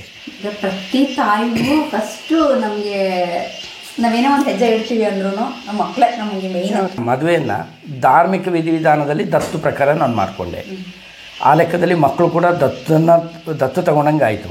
ಆದರೆ ಯಾವತ್ತೂ ಆ ಮಕ್ಕಳು ಇವತ್ತಿನವರೆಗೂ ದತ್ತು ಮಕ್ಕಳ ಥರ ಇಲ್ಲವೇ ಇಲ್ಲ, ಆಯಿತಾ. ಆ ಮಕ್ಕಳಿಗೆ ಅಷ್ಟು ಒಂದು ನನ್ನ ತಾಯಿ ಇಲ್ಲ ಅಂದರೂ ಕೂಡ ನನ್ನ ಜೊತೆ ಅಷ್ಟು ಹೊಂದಾಣಿಕೆ ಮಾಡ್ಕೊಳ್ತಾರೆ. ಅದೊಂದು ನಾನು ಯಾವ ಜನ್ಮದಲ್ಲಿ ಮಾಡಿದ ಪುಣ್ಯನೋ ಗೊತ್ತಿಲ್ಲ, ಯಾವ ಜನ್ಮದಲ್ಲಿ ಅವ್ರು ನನ್ನ ಮಕ್ಕಳಾಗಿದ್ರು ಅಲ್ಲ ಅಪ್ಪ ಅಮ್ಮ ಆಗಿದ್ರು ಅಂತ ಗೊತ್ತಿಲ್ಲ ನನಗೆ. ಹೀಗೆ ಇರಲಿ ಸರ್ ನಿಮ್ಮ ಜೀವನ, ಯಾರ ದೃಷ್ಟಿನೂ ಆಗೋದು ಬೇಡ. ನಿಮ್ಮ ಜೀವನ ಇನ್ನೂ ಚೆನ್ನಾಗಿ ಮುಂದುವರಿಬೇಕು. ಹಸ್ಬೆಂಡ್ ಹೆಸರೇನು, ಏನು ಕೆಲಸ ಮಾಡ್ತಾ ಇದ್ರು? ಲೀನೇಶ್ ಅಂತ ಆಟೋ ಡ್ರೈವರ್ ಆಗಿದ್ರು. ವರ್ಕ್ ಮಾಡ್ತಾ ಇದ್ರು. ಹೌದು, ಆಕ್ಸಿಡೆಂಟ್ ಆಗಿದೆ. ನೀವು ಅವ್ರ ಮಾತಾಡಲಿಲ್ಲ? ಒಂದು ದಿವಸದ ಹಿಂದೆ ಮಾತಾಡಿದ್ದಾನೆ, ನಾನು ಹಬ್ಬಕ್ಕೆ ಬರ್ತೇನೆ ಅಂತ ಹೇಳಿದ್ದಾರೆ ಅಷ್ಟೇ. ಅದೇ ಕೊನೆ ಅದಾಗೆಲ್ಲ ಏನೋ ಮಾತಾಡಿಲ್ಲ? ಇಲ್ಲ, ಆವಾಗ ಆ ಸ್ಥಿತಿಯಲ್ಲಿ ಇರಲಿಲ್ಲ, ಮಾತಾಡೋ ಸ್ಥಿತಿಯಲ್ಲೇ ಇರಲಿಲ್ಲ. ಮತ್ತು ಹೆಚ್ಚಿನ ವಿಷಯಗಳನ್ನು ಅವರೇ ನಮಗೆ ಹೇಳಲೇ ಇಲ್ಲ. ಅಲ್ಲಿ ಅವರು ಹೇಳಲೇ ಇಲ್ಲ. ಅಲ್ಲಿ ಹೋಗಿದ ಮೇಲೆ ನಿಜ ಸ್ಥಿತಿ ಅಂತ ನಮಗೆ ಅರ್ಥ ಆಗಿದ್ದೆ ಅಲ್ಲಿ ಹೋದ್ಮೇಲೆ. ಇದು ಹೋದಂಥ ಜೀವನ ಯಾರು ತಂದ್ಕೊಡಕ್ಕಾಗಲ್ಲ. ಜೀವನ ಶುರು ಮಾಡಿದ್ರಲ್ಲ ಅದಕ್ಕೆ ಅಪ್ರಿಷಿಯೇಟ್ ಮಾಡಬೇಕು. ಕಾರಣನೇ ಇವ್ರು. ಯಾಕಂದ್ರೆ ನಾನು ಹಿಂಗೆ ಇದ್ಬಿಡ್ತಿದ್ದೆ, ಏನಕ್ಕೂ ಒಂದು ಮುಂದೆ ಬರ್ದಂಗೆ ಇದ್ಬಿಡ್ತಿದ್ದೆ. ಇವರೇ ಮುಂದೆ ನಿಂತು ಅದನ್ನು ನನ್ನ ಹತ್ರ ಮಾತಾಡಿ ಮುಂದೆ ಹೋಗಬೇಕು ಅನ್ನೋ ಒಂದು ಹಂಬಲ ನನ್ನಲ್ಲಿ ತಂದಿದ್ದೆ ಇವರೇ ಮಾತಾಡಿ. ಹಾಗೆ ಸಮಾಜದಲ್ಲಿ ಬದುಕನ್ನು ಕಲಿಸಿಕೊಡ್ತೇನೆ ಅಂತ ಇವಳಿಗೆ ಮಾತು, ಮಕ್ಕಳಲ್ಲಿ ಸಮಾಜದಲ್ಲಿ ಮಕ್ಕಳನ್ನು ಒಳ್ಳೆ ವ್ಯಕ್ತಿಗಳನ್ನಾಗಿ ಮಾಡ್ತೇನೆ ಅಂತ ಮಕ್ಕಳಿಗೆ ಮಾತು. ಹಾಗೆ ಈಗ ಅವಳಿಗೆ ಡ್ರೈವಿಂಗ್ ಸ್ಕೂಲಿಗೆ ಸೇರಿಸಿ ಡ್ರೈವಿಂಗ್ ಕಲಿಸಿ ಕಾರು ಸ್ಕೂಟಿ ಎಲ್ಲ ಓಡಿಸ್ತಾಳೆ, ತೊಂದರೆ ಇಲ್ಲ, ಆಯಿತಾ. ಮನೆ ನಿಭಾಯಿಸ್ತಾಳೆ. 10 ಜನರ ಮುಂದೆ ಹೋಗ್ತಿರ್ಲಿಲ್ಲ, ತಲೆ ತೆಗೆಸ್ಕೊಂಡು ಹೋಗ್ತಿಲ್ಲ. ತಲೆ ಎತ್ತಿ ನಿಲ್ಲು, ನೀನೇನು ತಪ್ಪು ಮಾಡಿಲ್ಲ, ತಲೆ ಎತ್ತಿ ನಿಲ್ಲು ಅಂತ ಅಂಗಡಿಯಲ್ಲಿ ನಿಲ್ಲಿಸ್ದೆ. ಅಂಗಡಿ ನಿಭಾಯಿಸ್ಕೊಂಡು ಹೋಗ್ತಾಳೆ. ನಾನು ಎಲ್ಲಿ ಹೋದರೂ ಈಗ ಫುಲ್ ಆರಾಮಾಗಿ ಹೋಗಬಲ್ಲೆ. ಪೂರ್ತಿ ಮನೆ ಜವಾಬ್ದಾರಿನ ಅವಳಿಗೆ ಬಿಟ್ಬಿಟ್ಟು ಹೋಗ್ತೇನೆ ನಾನು. ಗಂಡಸರಿಗೆ ತುಂಬ ಜನಕ್ಕೆ ಇರುತ್ತೆ, ನನ್ನ ಕೈಯೊಳಗೆ ಇರಬೇಕು ಹೆಂಡತಿ ಆದವಳು, ನಾನು ಹೇಳ್ದಂಗೆ ಇರಬೇಕು. ಅದು ತಪ್ಪು. ವ್ಯಕ್ತಿ ಸ್ವಾತಂತ್ರ್ಯ ಅನ್ನೋದು ತುಂಬ ಇಂಪಾರ್ಟೆಂಟ್. ನಾನು ಸಣ್ಣ ವಯಸ್ಸಿಂದನೇ ಅದನ್ನೆಲ್ಲ ಪ್ರತಿಪಾದಿಸ್ಕೊಂಡೇ ಬಂದಿದ್ದೆ. ಆದರೆ ಆವಾಗ ನಡೆಸಲಿಕ್ಕೆ ಆಗಲಿಲ್ಲ, ಫ್ಯಾಮಿಲಿಯಲ್ಲಿ ಇದ್ದ ಕಾರಣ. ಈಗ ನಾನು ಸ್ವತಂತ್ರ ಅಲ್ವಾ, ನನ್ನ ಮನಸ್ಸಿಗೆ ಸರಿ ಅನ್ಸೋದನ್ನು ನಾನು ಮಾಡಲಿಕ್ಕೆ ಸ್ವತಂತ್ರ. ಈಗ ನಾನು ಸ್ವತಂತ್ರದಲ್ಲಿ ಮನಸ್ಸಿಗೆ ಏನೆಲ್ಲ ಬರುತ್ತೋ ಅದೆಲ್ಲ ನಡೆಸ್ಕೊಂಡು ಹೋಗ್ತಿದ್ದೀನಿ. ಭಾಳ ಅದ್ಭುತ ಸರ್. ನಿಮ್ಮ ಪ್ರತಿ ಮಾತುನೂ ನಿಜ, ಪ್ರತಿ ಮಾತು ಕೂಡ ಸತ್ಯ. ಅವರಲ್ಲಿ ಬೇಡ, ನನಗೆ ಈ ಜೀವನನೇ ಬೇಡ, 2 ಮಕ್ಕಳನ್ನ ಸಾಕು ನನಗೋ ಇದ್ಬಿಡ್ತೀನಿ ಅಂತ ಅಂದ್ಕೊಂಡಂಥ ಪ್ರಿಯ ಅವರು ಪ್ರಭು ಅವರ ಮಾತನ್ನ ಕೇಳಿ, ಇಲ್ಲ ಇವರಿಂದನೂ ಹೊಸ ಒಂದು ನನ್ನ ಮಕ್ಕಳಿಗೆ ಒಂದು ಭದ್ರವಾದ ಬುನಾದಿ ಆಗ್ಬೋದು ಅಂತ ಒಂದು ಭರವಸೆಯಲ್ಲಿ ನೀವು ಬದುಕನ್ನ ಕಟ್ಕೊಂಡ್ರಲ್ಲ, ಅದಕ್ಕೆ ನಿಜವಾಗ್ಲೂ ಗ್ರೇಟ್. ಇಂಥ ಜೀವನ ಎಷ್ಟು ಖುಷಿ ಅನ್ಸುತ್ತೆ ನಿಮ್ಮಿಬ್ಬರ ಜೀವನ ನೋಡಿದ್ರೆ. ಖಂಡಿತ ಬಹಳ ಖುಷಿ ಅನ್ಸುತ್ತೆ ಸರ್. ಮುಂದೆ ಸರ್ ಹೇಳ್ತಾ ಇದ್ರು, ಇಲ್ಲ ಹೆಣ್ಮಕ್ಳು ಸ್ವತಂತ್ರರು ಹೀಗೆ ಬದುಕಬೇಕು ಅಂತ. ನಿಜವಾಗ್ಲೂ ಅದೊಂದು ಇನ್ಸ್ಪಿರೇಷನ್ ಸರ್. ಖಂಡಿತ. ಯಾರ ಕೈ ಕೆಳಗೂ ಯಾರೂ ಅಲ್ಲ, ಹಾಗಂತೇಳಿ ಸ್ವೇಚ್ಛಾಚಾರ ಅದು ಸತ್ಯ ಅಂತ ಇದು ಸರಿ ಅಂತಲ್ಲ. ಹಾಗಾದರೆ ಅವ್ರಿಗೆ ಸ್ವಾತಂತ್ರ್ಯ ಇರಬೇಕು, ಅವ್ರದ್ದೇ ಸ್ವತಂತ್ರ ಆಲೋಚನೆಗಳಿರ್ತವೆ, ಹೀಗೆ ಜೀವನ ಇರಬೇಕು ಅಂತ ಮನಸ್ಸಿನಲ್ಲಿ ಇರ್ತದೆ. ಆಸೆಗಳನ್ನ ಕೇಳಿ ಪೂರೈಸೋದು ನಮ್ಮ ಕರ್ತವ್ಯ ಕೂಡ. ಅವ್ರಿಗೆ ಹೇಗೆ ಬೇಕೋ ಹಾಗೆ ನಾನು ಬದಲಾಗ್ತಾ ಹೋಗ್ತೇನೆ. ನಂದು ಕೆಲವು ಕಟ್ಟುಪಾಡುಗಳಿತ್ತು, ಏಜ್ ಡಿಫ್ರೆನ್ಸ್ ಇದೆ, ಅವಳಿಗೆ ಹೇಗೆ ಅನಿಸುತ್ತೆ ಹಾಗೆ. ಈ ಡ್ರೆಸ್ ಬೇಡ, ಆ ಡ್ರೆಸ್ಸಲ್ಲೇ ನನ್ನ ಜೊತೆಲಿ ಬಾ ಅಂತ ಹೇಳಿದ್ರೆ ನಾನು ಅವಳು ಹೇಳಿದ ಡ್ರೆಸ್ಸೇ ಹಾಕೊಂಡು ಹೋಗೋದು ಅವಳ ಜೊತೆಲಿದ್ದಾಗ. Great sir. ಭಾಳ ಖುಷಿ ಆಗುತ್ತೆ. ಅಂದರೆ ಒಬ್ರು ಗಂಡ ಹೆಂಡತಿ ಆದರ್ಶ ದಂಪತಿಗಳು ಹೇಗಿರಬೇಕು ಅಂತ ನಿಜ ನಿಮ್ಮನ್ನ ನೋಡಿ ಕಲಿಬೇಕು. ಭಾಳ ಮುಖ್ಯವಾಗಿ ತಂದೆ ಸ್ಥಾನ ತುಂಬಬೇಕು. ಈ ಒಂದು ಜರ್ನಿ ಹೇಗಿದೆ? ಇಲ್ಲಿ ಬರುವಾಗ ಮದುವೆಗಾಗಿ ಬರುವಾಗ ನನಗೆ ಇವರ ಒಂದು ಆಚಾರಗಳು ಅದು ಏನೇನೋ ಗೊತ್ತಿರಲಿಲ್ಲ ನನಗೆ. ಆದರೆ ಅದು ತುಂಬ ಅಂತರ್ಜಾತಿ ವಿವಾಹ ಇದು. ಹೌದು. ನಾನು ಮಲಯಾಳಿ, ಮೂಲತಃ ಮಲಯಾಳಿ. ಈಗ ಬ್ರಾಹ್ಮಣನಾಗಿ ಬದುಕ್ತಾ ಇದ್ದೇನೆ. ಆದರೆ ಇಲ್ಲಿ ಬರುವಾಗ ನನಗೆ ಇವರ ಬಗ್ಗೆ ಏನೇನೂ ಗೊತ್ತಿರಲಿಲ್ಲ. ಇಲ್ಲಿ ಬಂದ ಮೇಲೆ ಒಂದೊಂದಾಗಿ ಕಲಿತೆ. ಮಕ್ಕಳಲ್ಲಿ ಅದನ್ನೇ ಬೆಳೆಸ್ದೆ. ಅದಕ್ಕೆ ಇವರು ಕೂಡ ತುಂಬ ಸಹಕಾರ. ಇಲ್ಲಿ ಬೇರೆ ಯಾರಿಲ್ಲ, ನಾವು 4 ಜನನೇ ಇದ್ದೇವೆ. ಇವರು ನನಗೆ ತಿಳಿಸ್ತಾ, ಇವರ ಫ್ಯಾಮಿಲಿಯವರು ಕೂಡ ನನಗೆ ಹೇಳಿಕೊಡ್ತಾ, ಇವರ 4-5 ಜನ ಅಕ್ಕಂದಿರಿದ್ದಾರೆ ನನಗೆ, ಅತ್ತಿಗೆಂದರು. ತುಂಬ ಖುಷಿಯಾಗಿರ್ತಾರೆ. ಅವ್ರು ಬರೋದು ಅಂದರೆ ನನಗೆ ಅಷ್ಟೊಂದು ಸಂಭ್ರಮ, ಅಷ್ಟೊಂದು ಖುಷಿ. ಹಾಗೆ ಇವ್ರ ಫ್ಯಾಮಿಲಿಯವರು ಎಲ್ಲರೂ ನನ್ನ ಒಪ್ಕೊಂಡಿದ್ದಾರೆ. ತುಂಬ ಸಂತೋಷ. ಆದರೆ ಹಾಗೆ ನಾನು ಇದನ್ನು ಕಲ್ತ್ಕೊಂಡು ಹೋಗಬೇಕು ಅಂತ ಹೇಳ್ಬಿಟ್ಟು ಆ ಒಂದು ನಿರ್ಧಾರದಲ್ಲಿ ಮಕ್ಕಳನ್ನ ಇದೇ ಒಂದು ಸಂಪ್ರದಾಯದಲ್ಲಿ ಬೆಳೆಸಬೇಕು ಅಂತ ಹಾಗೇ ಬೆಳೀತಾ ಇದ್ದಾರೆ ಮಕ್ಕಳು ಕೂಡ. ನನಗೇನು ಇವತ್ತಿಗೂ ಕೂಡ ಒಂದೊಂದು ವಿಷಯಗಳು ಹೊಸತನವೇ. ಇಲ್ಲಿಂದ ಏನೇನೋ ಗೊತ್ತಿಲ್ಲದೆ ಇದ್ದದ್ದು. ಆಗ ಒಂದೊಂದು ದಿನವೂ ಕಲಿತಾ ಹೋಗ್ತಿದ್ದೀನಿ ಇವರ ಆಚಾರ ವಿಚಾರಗಳನ್ನು. ಅಲ್ಲಿ ಇದ್ದಿದ್ದಕ್ಕಿಂತ ಇಲ್ಲಿ ಒಂದು 10 ಪಟ್ಟು ಮುಂದೆ ಇದ್ದೇನೆ. ತುಂಬ ಸಂತೋಷವಾಗಿ, ತುಂಬ ಸಂರಕ್ಷಣೆಯಿಂದ. ಮಕ್ಕಳು ಕೂಡ ಅಷ್ಟೇ, ಯಾವುದೇ ಒಂದು ಏನೇನೋ ಡಿಪೆಂಡ್ ಆಗದೇನೆ ಎಲ್ಲದಕ್ಕೂ ಒಂದು ಸುವ್ಯವಸ್ಥೆ ಇದ್ದೇ ಇದೆ ಇಲ್ಲಿ. ಹಾಗಾಗಿ ಅಲ್ಲಿ ಇದ್ದಕ್ಕಿಂತ ತುಂಬ ಖುಷಿಯಾಗಿದ್ದೇನೆ. ಒಂದು ಒಳ್ಳೆ ಫ್ಯಾಮಿಲಿಯಲ್ಲಿ ಬಂದು ಸೇರಿದ್ದೇನೆ, ನಾನೊಂದು ಸಂತೃಪ್ತಿಯಲ್ಲಿದ್ದೇನೆ ಅಷ್ಟೇ. ಮದುವೆ ಆಗಬೇಕಾದ್ರೆ ಒಂದು ಹಿಂಜರಿಕೆ ಇದ್ದೇ ಇರುತ್ತೆ. ಮೊದಲನೇ ಮದುವೆ ಇನ್ಸಿಡೆಂಟ್ ಆದಮೇಲೆ 2ನೇ ಮದುವೆ ಹೇಗಪ್ಪ ಆಗೋದು, ನನ್ನ ಮಕ್ಕಳಿಗೆ ನಿಜವಾಗ್ಲೂ ತಂದೆ ಆಗಿ ಬದುಕಿಗೆ ಸಾಧ್ಯನಾ, ಈ ಥರ ಹಲವಾರು ಪ್ರಶ್ನೆಗಳು ಜನಸಾಮಾನ್ಯರಲ್ಲೂ ಇರುತ್ತೆ. ಸೊ ಅಥವಾ ನಮಗೆ ಆ ದಿನ ಬಂದಾಗ ನಾವು ಕೂಡ ಯೋಚನೆ ಮಾಡ್ತೇವೆ. ನಾನು ಮದುವೆ ಹಿಂಗೆ ಫ್ಯಾಮಿಲಿಯಲ್ಲಿ ಇಷ್ಟು ಜನ ಇದ್ದಾರೆ ಅನ್ನುವಾಗಲೇ ದೇವ್ರು ಏನು ತಂದುಬಿಡ್ತು ನನಗೆ. ಹೇಗೆ ಇರ್ತಾರೋ ನಾನು ಅವ್ರನ್ನ ಹೇಗೆ ಹ್ಯಾಂಡಲ್ ಮಾಡೋದು, ಅವ್ರು ಬಂದಾಗ ನಾನು ಹೇಗಿರಬೇಕು, ಹೇಗೆ ಅವರು ನನ್ನ ಎಕ್ಸೆಪ್ಟ್ ಮಾಡ್ತಾರೋ ಹಾಗಂತಲೇ ತುಂಬ ಮನಸ್ಸಲ್ಲಿ ಆಲೋಚನೆಗಳಿತ್ತು. ಇವರೇ ಧೈರ್ಯ ಕೊಟ್ಟರು, ನನ್ನ ನಂಬಿಕೊಂಡು ಬರ್ತೀಯ ಅಂದಮೇಲೆ ಅದೆಲ್ಲ ನನ್ನ ಜವಾಬ್ದಾರಿ ಅಂತ ಹೇಳಿಬಿಟ್ಟು ಅದು ಅದೇ ಥರನೇ ಆಯಿತು. ನಾನು ಎಕ್ಸ್ಪೆಕ್ಟ್ ಮಾಡಿದ ಯಾವುದೇ ಒಂದು ಮೈನಸ್ ಪಾಯಿಂಟ್ ಇರಲಿಲ್ಲ. ಬಂದಾಗಲೇ ಎಲ್ಲರೂ ಖುಷಿ ಪಡ್ತಾರೆ, ಎಲ್ಲರೂ ಜಾಲಿಯಾಗಿರ್ತಾರೆ. ಒಂದು ಅತ್ತಿಗೆ ಅನ್ನೋ ಒಂದು ಸ್ಥಾನಕ್ಕಿಂತ ಎಲ್ಲರೂ ನನ್ನ ಫ್ರೆಂಡ್ ಆಗಿ ಇರ್ತಾರೆ. ಅವರೆಲ್ಲರೂ ಬಂದಾಗ ಎಲ್ಲರೂ ತುಂಬ ಖುಷಿಯಾಗಿರ್ತೇವೆ. ಹಾಗೆ ಈಗ ಖುಷಿ ಅನ್ಸುತ್ತೆ ಈಗ. ಹೌದು, ಅಲ್ಲಿದಕ್ಕಿಂತ ಯಾವುದೇ ರೀತಿ ಅಂತರ್ಜಾತಿ ವಿವಾಹ ಅನ್ನೋದು ಈ ಜಾತಿಗಳನ್ನು ಬಿಟ್ಟು ಗಂಡು ಹೆಣ್ಣು ಮಾತ್ರ ಜಾತಿ ಅಂತ ಒಂದು ಕಾನ್ಸೆಪ್ಟ್ ನಂದು ಸಣ್ಣ ವಯಸ್ಸಿಂದ. ಗಲೀಜಿದ್ದವರು ಕೆಳಮಟ್ಟದಲ್ಲಿ ಹೋದರು, ಶುಚಿತ್ವ ಕಾಪಾಡ್ಕೊಂಡು ಬಂದವರು ಮೇಲ್ಮಟ್ಟಕ್ಕೆ ಹೋದರು ಅನ್ನೋದು ಬಿಟ್ಟರೆ ಅದು ಈಗ ಎಲ್ಲ ಜಾತಿಗಳಲ್ಲೂ ಇದೆ. ಮೇಲ್ಮಟ್ಟದಲ್ಲಿ ಮೇಲ್ಜಾತಿಯಲ್ಲಿ ಇದ್ದುಕೊಂಡು ತೀರಾ ಕೊಳಕಾಗಿರುವವರು ತುಂಬ ಜನ ಇದ್ದಾರೆ. ಹಾಗೆಂದರೆ ಕೆಳಜಾತಿಯಲ್ಲಿದ್ದವರು ಕೂಡ ತುಂಬ ಶುಚಿಯನ್ನು ಕಾಪಾಡಿಕೊಂಡು ಮನೇನ ಅಷ್ಟು ನೀಟಾಗಿ ಇಟ್ಕೊಂಡಿರೋರು ತುಂಬ ಮನೇಲಿ ಇದ್ದಾರೆ. ಹಾಗಿದ್ರೆ ಈ ಜಾತಿ ಹುಟ್ಟಿಂದ ಬಂದಿಲ್ಲ ಅಂತ ನನ್ನ ಅಭಿಪ್ರಾಯ. ಈಗ ನಮ್ಮನೇಲಿ ತೀರು ಹೋದಾಗಲೂ 10 ಜನ ಹೋದಾಗಲೂ ಯಾರು ಜಾತಿಯನ್ನು ಕೇಳ್ಕೊಂಡು ಹೋಗಲಿಲ್ಲ. ಅದರಲ್ಲಿ ಏನು ಅರ್ಥ ಅಂದರೆ ದೇವರಿಗೆ ಯಾವುದೇ ಜಾತಿಗಳಿಲ್ಲ, ಇದೆಲ್ಲ ನಮ್ಮ ಹುಟ್ಟು ಅಲ್ವಾ. ಇದನ್ನೆಲ್ಲ ಮೀರಿ ನಿಲ್ಲಬೇಕು. ನಾನು ಮೇಲ್ಜಾತಿಯವನೊಂದು ಅಹಂಕಾರದಿಂದ ಹೇಳ್ತಿಲ್ಲ. ನಾನು ಮೇಲಿದ್ದಾಗ ಏನು ಬೇಕಾದ್ರೂ ಮಾಡಿ ಸಾಧಿಸ್ಬೋದು ಸಮಾಜಕ್ಕೆ ಅಂತ ತೋರಿಸ್ಬೇಕು ಅನ್ನೋದೊಂದು ಭಾರಿ ಆಸೆ ಇತ್ತು ನನಗೆ. ಅದರಲ್ಲಿ ನನಗೆ ಸಂತೃಪ್ತಿ ಇದೆ. ಧರ್ಮಸ್ಥಳ ಸಂಘ ಅಂತ ಒಂದು ಸಂಘ ಇದೆ. ಅಲ್ಲಿ ಮೀಟಿಂಗ್ ಆಗಬೇಕಾದ್ರೆ ಈ ತೋರದಲ್ಲಿ ಎಲ್ಲೂ ಜಾಗ ಇರಲಿಲ್ಲ. ಇದು ಒಂದೇ ಇದ್ದಿದ್ದಲ್ಲಿ ಈ ಏರಿಯಾದಲ್ಲಿ ಒಂದು 10 ಜನ ಒಟ್ಟಿಗೆ ಸೇರುವಂಥ ಜಾಗ ಅಂತೇಳಿ ಜನರು ಬಂದುಬಿಟ್ಟು ರಿಕ್ವೆಸ್ಟ್ ಮಾಡಿದ್ರು. ಯಾಕೆ ಮಾಡಬಾರ್ದು? ಅಲ್ಲ, ಅವರು ಬರ್ತಾರೆ, ಇವರು ಬರ್ತಾರೆ, ಯಾರು ಬೇಕಾದ್ರೂ ಬರಲಿ, ಸಂಘದವರಲ್ವೇ. ಇಲ್ಲಿ ಬಂದ ಮೇಲೆ ಕೂಡಲಿಕ್ಕೆ ಜಾಗ ಇಲ್ಲ.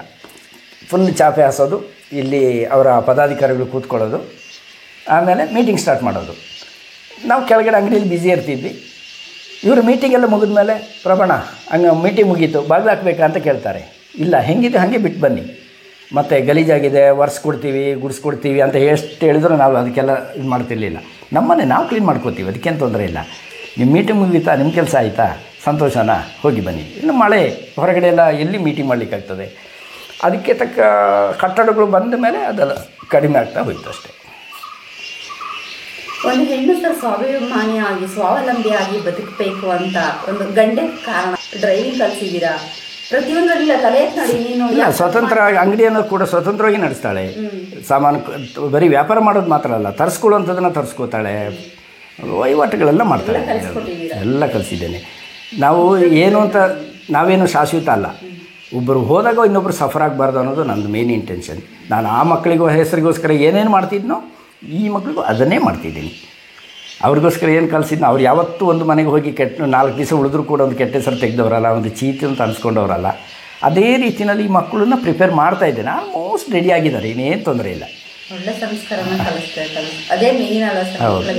ಒಳ್ಳೆ ಸಂಸ್ಕೃತಿ ಸಂಸ್ಕಾರನ ಕಲಿಸ್ಬೇಕು. ನಿಜ, ನಿಜವಾಗ್ಲೂ ಗ್ರೇಟ್ ಸರ್. ಯಾಕೆ ಅಂತಂದರೆ ತನ್ನದಲ್ಲದ ಮಕ್ಕಳನ್ನ ತನ್ನವರು ಅಂತ ಅಪ್ಕೊಳ್ಳೋದಿದೆಯಲ್ಲ, ಅದೆಲ್ಲರಿಗೂ ಸಾಧ್ಯ ಆಗೋದಿಲ್ಲ. ನನಗೆ ಗೊತ್ತಿತ್ತು, ತುಂಬ ಜನ ನನ್ನನ್ನು ಆ ವಿಷಯದಲ್ಲಿ ನನ್ನನ್ನು ನಿರ್ಧಾರದಿಂದ ಹಿಂದೆ ಬರಲಿಕ್ಕೆ ಪ್ರೆಷರ್ ಆಗ್ತಾಯಿದ್ರು.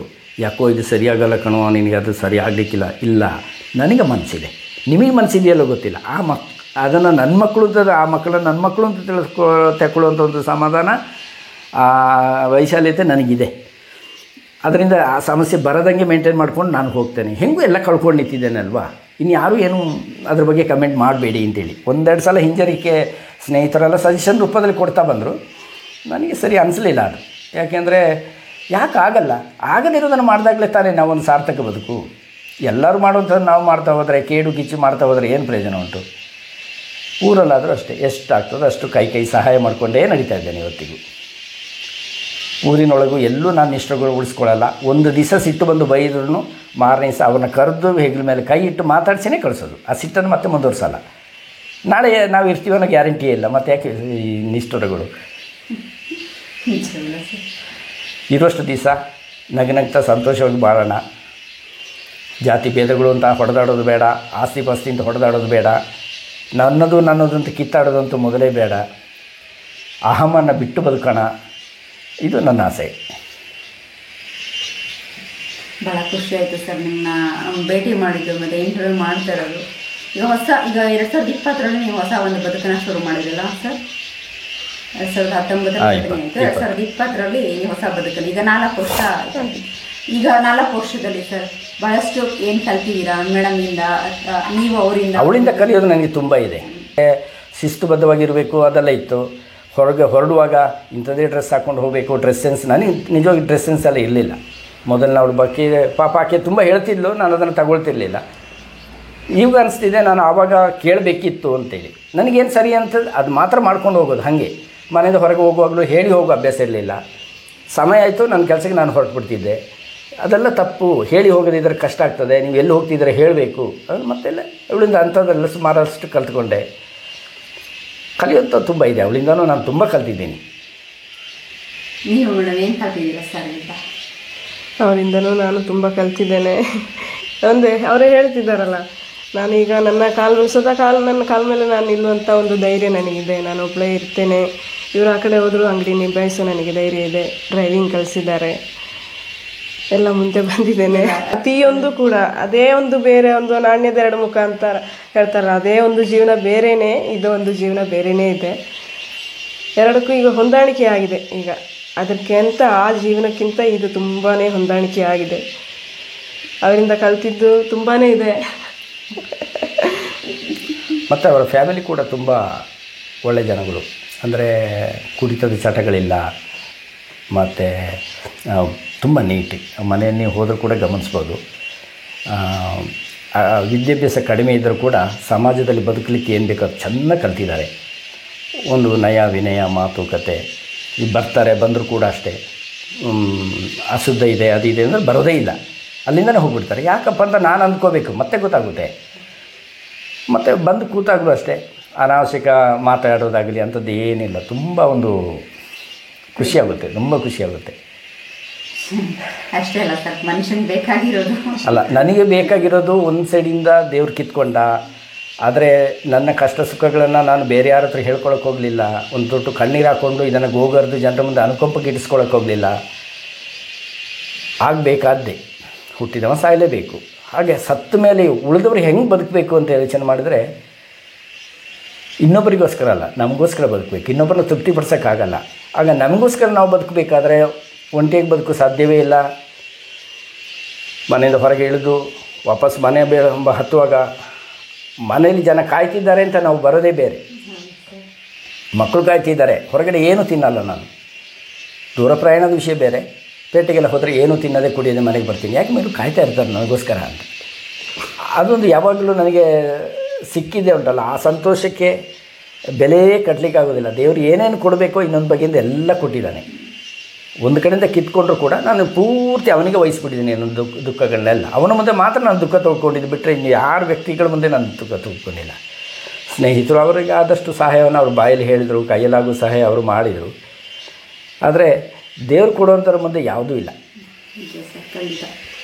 ಕಣ್ಣು ಮುಂದೆ ನಾವು ಕಳ್ಕೊಳ್ಳುವಾಗ ತಗೊಳ್ಬೇಕಾದಂಥ ನಿರ್ಧಾರಗಳು, ನನ್ನ ಮನೆ ಹೋಯಿತು ಇನ್ನು ಇಲ್ಲೇನು ಹುಡುಕ್ಲಿಕ್ಕಿಲ್ಲ ಅಂದಾಗ ನಾನು ನೇರವಾಗಿ ಹೋಗಿದ್ದೆ ಬೇರೆಯವರ ಮನೆಗೆ. ಬೇರೆಯವರ ಮನೆಗೆ ಯಾಕೆ? ಅರ್ಧ ಜೀವಾಗಿ ಉಳಿದಿದ್ರೆ ಏನಿದೆ ಗತಿ? ಅರ್ಧ ಜೀವಾಗಿದ್ದರೆ ಅವರ ಗತಿ ನೋಡಬೇಕಲ್ವ ಅಂತ ನಾನು ಹೋದವ್ರ ಬಗ್ಗೆ ಚಿಂತೆ ಮಾಡೋದಕ್ಕಿಂತ ಹೆಚ್ಚು ಉಳಿದವ್ರ ಬಗ್ಗೆ ಅರ್ಧಂಬರ್ಧಾಗಿ ಏನಾದರೂ ಇದ್ದರೆ ಅವ್ರನ್ನ ಕಾಪಾಡ್ಬೋದಲ್ಲ ಅಂತೇಳಿ. ಯಾಕೆಂದರೆ ಪ್ರಕೃತಿ ನಮಗೆ ಅದನ್ನೇ ಕಲಿಸ್ತಾ ಬಂತು. ಮನೆಯಲ್ಲಿದ್ದ ಒಂದೊಂದೇ ಸದಸ್ಯರು ನಮ್ಮ ಕೈ ಬಿಟ್ಟು ಹೋದಾಗಲೂ ಸಾಕಷ್ಟು ಪಕ್ಷಿ ಸಾಕಿ ದಿನಗಟ್ಟಲೆ ಹತ್ತಿದ್ದೇನೆ ನಾನು. ಪಕ್ಷಿ ಸತ್ತೋಯ್ತು ಅಂತ ನನಗೆ ಗೊತ್ತಿಲ್ಲ, ಉಪ್ಪು ಹಾಕಿದ ಅನ್ನ ಕೊಟ್ಟರೆ ಅದು ಸಾಯ್ತದೆ ಅಂತ. ಪಕ್ಷಿ ಸಾಕಿದ್ದೆ, ಪ್ರೀತಿಯಿಂದ ತಿನ್ನಿಸಿದೆ, ಉಪ್ಪಿನ ಅಂಶ ಇದ್ದರೆ ಅದು ಸಾಯ್ತದೆ ಅಂತ ನನಗೆ ಗೊತ್ತಿಲ್ಲ, ಸತ್ತೋಯ್ತು. ದಿನಗಟ್ಟಲೆ ಹತ್ತಿದ್ದೀನಿ ಒಂದು ಪಕ್ಷಿಗೋಸ್ಕರ. ಸಾಕಿದ ಎತ್ತುಗಳು ಸತ್ತೋಯ್ತು, ಹುಲಿ ಹಿಡಿದು ಸತ್ತೋಯ್ತು. ಅದೆಲ್ಲ ಅಂಥ ಸಾಧು ಎತ್ತುಗಳು, ನನ್ನ ಬರೀ ಬಾಯಿ ಮಾತಿಗೆ ಹೋಗುಡುವಂಥದ್ದು ಅಂಥ ಒಳ್ಳೆ ಸಾಧು ಪ್ರಾಣಿಗಳು. ನನ್ನ ಗದ್ದೆ ಹೂಡೋ ಟೈಮ್ನಲ್ಲೆಲ್ಲ ಒಂದು ಕೋಲು ಸಮೇತ ಕೈಯಲ್ಲಿ ಇಲ್ಲದೆ ನಾನು ದನಗಳನ್ನ ಗದ್ದೆ ಹುಡ್ತಿದ್ದೆ. ಅಷ್ಟು ಹೇಳಿದಂಗೆ ಕೇಳ್ತಿರುವಂಥ ದನಗಳು ಸಮೇತ ಆ ಹುಲಿ ಬಾಯಿಗೆಲ್ಲ ಸಿಕ್ಕಾಗ ಹತ್ತಿದ್ದೀನಿ ಅಂದರೆ ಹಗಲು ರಾತ್ರಿ ಹತ್ತಿದ್ದೀನಿ. ಪ್ರಕೃತಿಯೇ ನನ್ನ ಕಣ್ಣೀರನ್ನು ಕಂಪ್ಲೀಟ್ ಇಂಗಿಸಿಬಿಟ್ಟಿದೆ. ನಾನು ಯಾವ ಪ್ರೀತಿಸೋ ವಸ್ತುಗಳು ನನ್ನಿಂದ ಪ್ರತಿ ಸಲ ಕಿತ್ಕೊಂಡು ಹೋಗ್ತಾ ಇದೆಯೋ ಇದು ಒಂದೆರಡಲ್ಲ. ಹುಲಿ ಬಾಯಿಗೆ ಸಿಕ್ಕಿದೆ 22 ದನಗಳಿದೆ. ನಾವು ತುಂಬ ದನ ಸಾಕ್ತಿದ್ವಿ, ದನ ಮೇಯಿಸ್ಕೊಂಡು ತುಂಬ ವರ್ಷಗಳ ಕಾಲ ಕಳೆದಿದ್ದೀನಿ. ಮತ್ತು ಜನರಿಂದ ಕಲಿಯುವಂಥದ್ದು ತುಂಬ ಇದೆ. ಜನರಿಂದ ಕಲಿಯೋದು ಈ ಸುತ್ತಮುತ್ತಲ ಪರಿಸರದಿಂದ ಅಂತ ನಾನು ಹೇಳಿಕ್ಕೆ ಏನು ಕಾರಣ ಅಂತ ಹೇಳಿದ್ರೆ,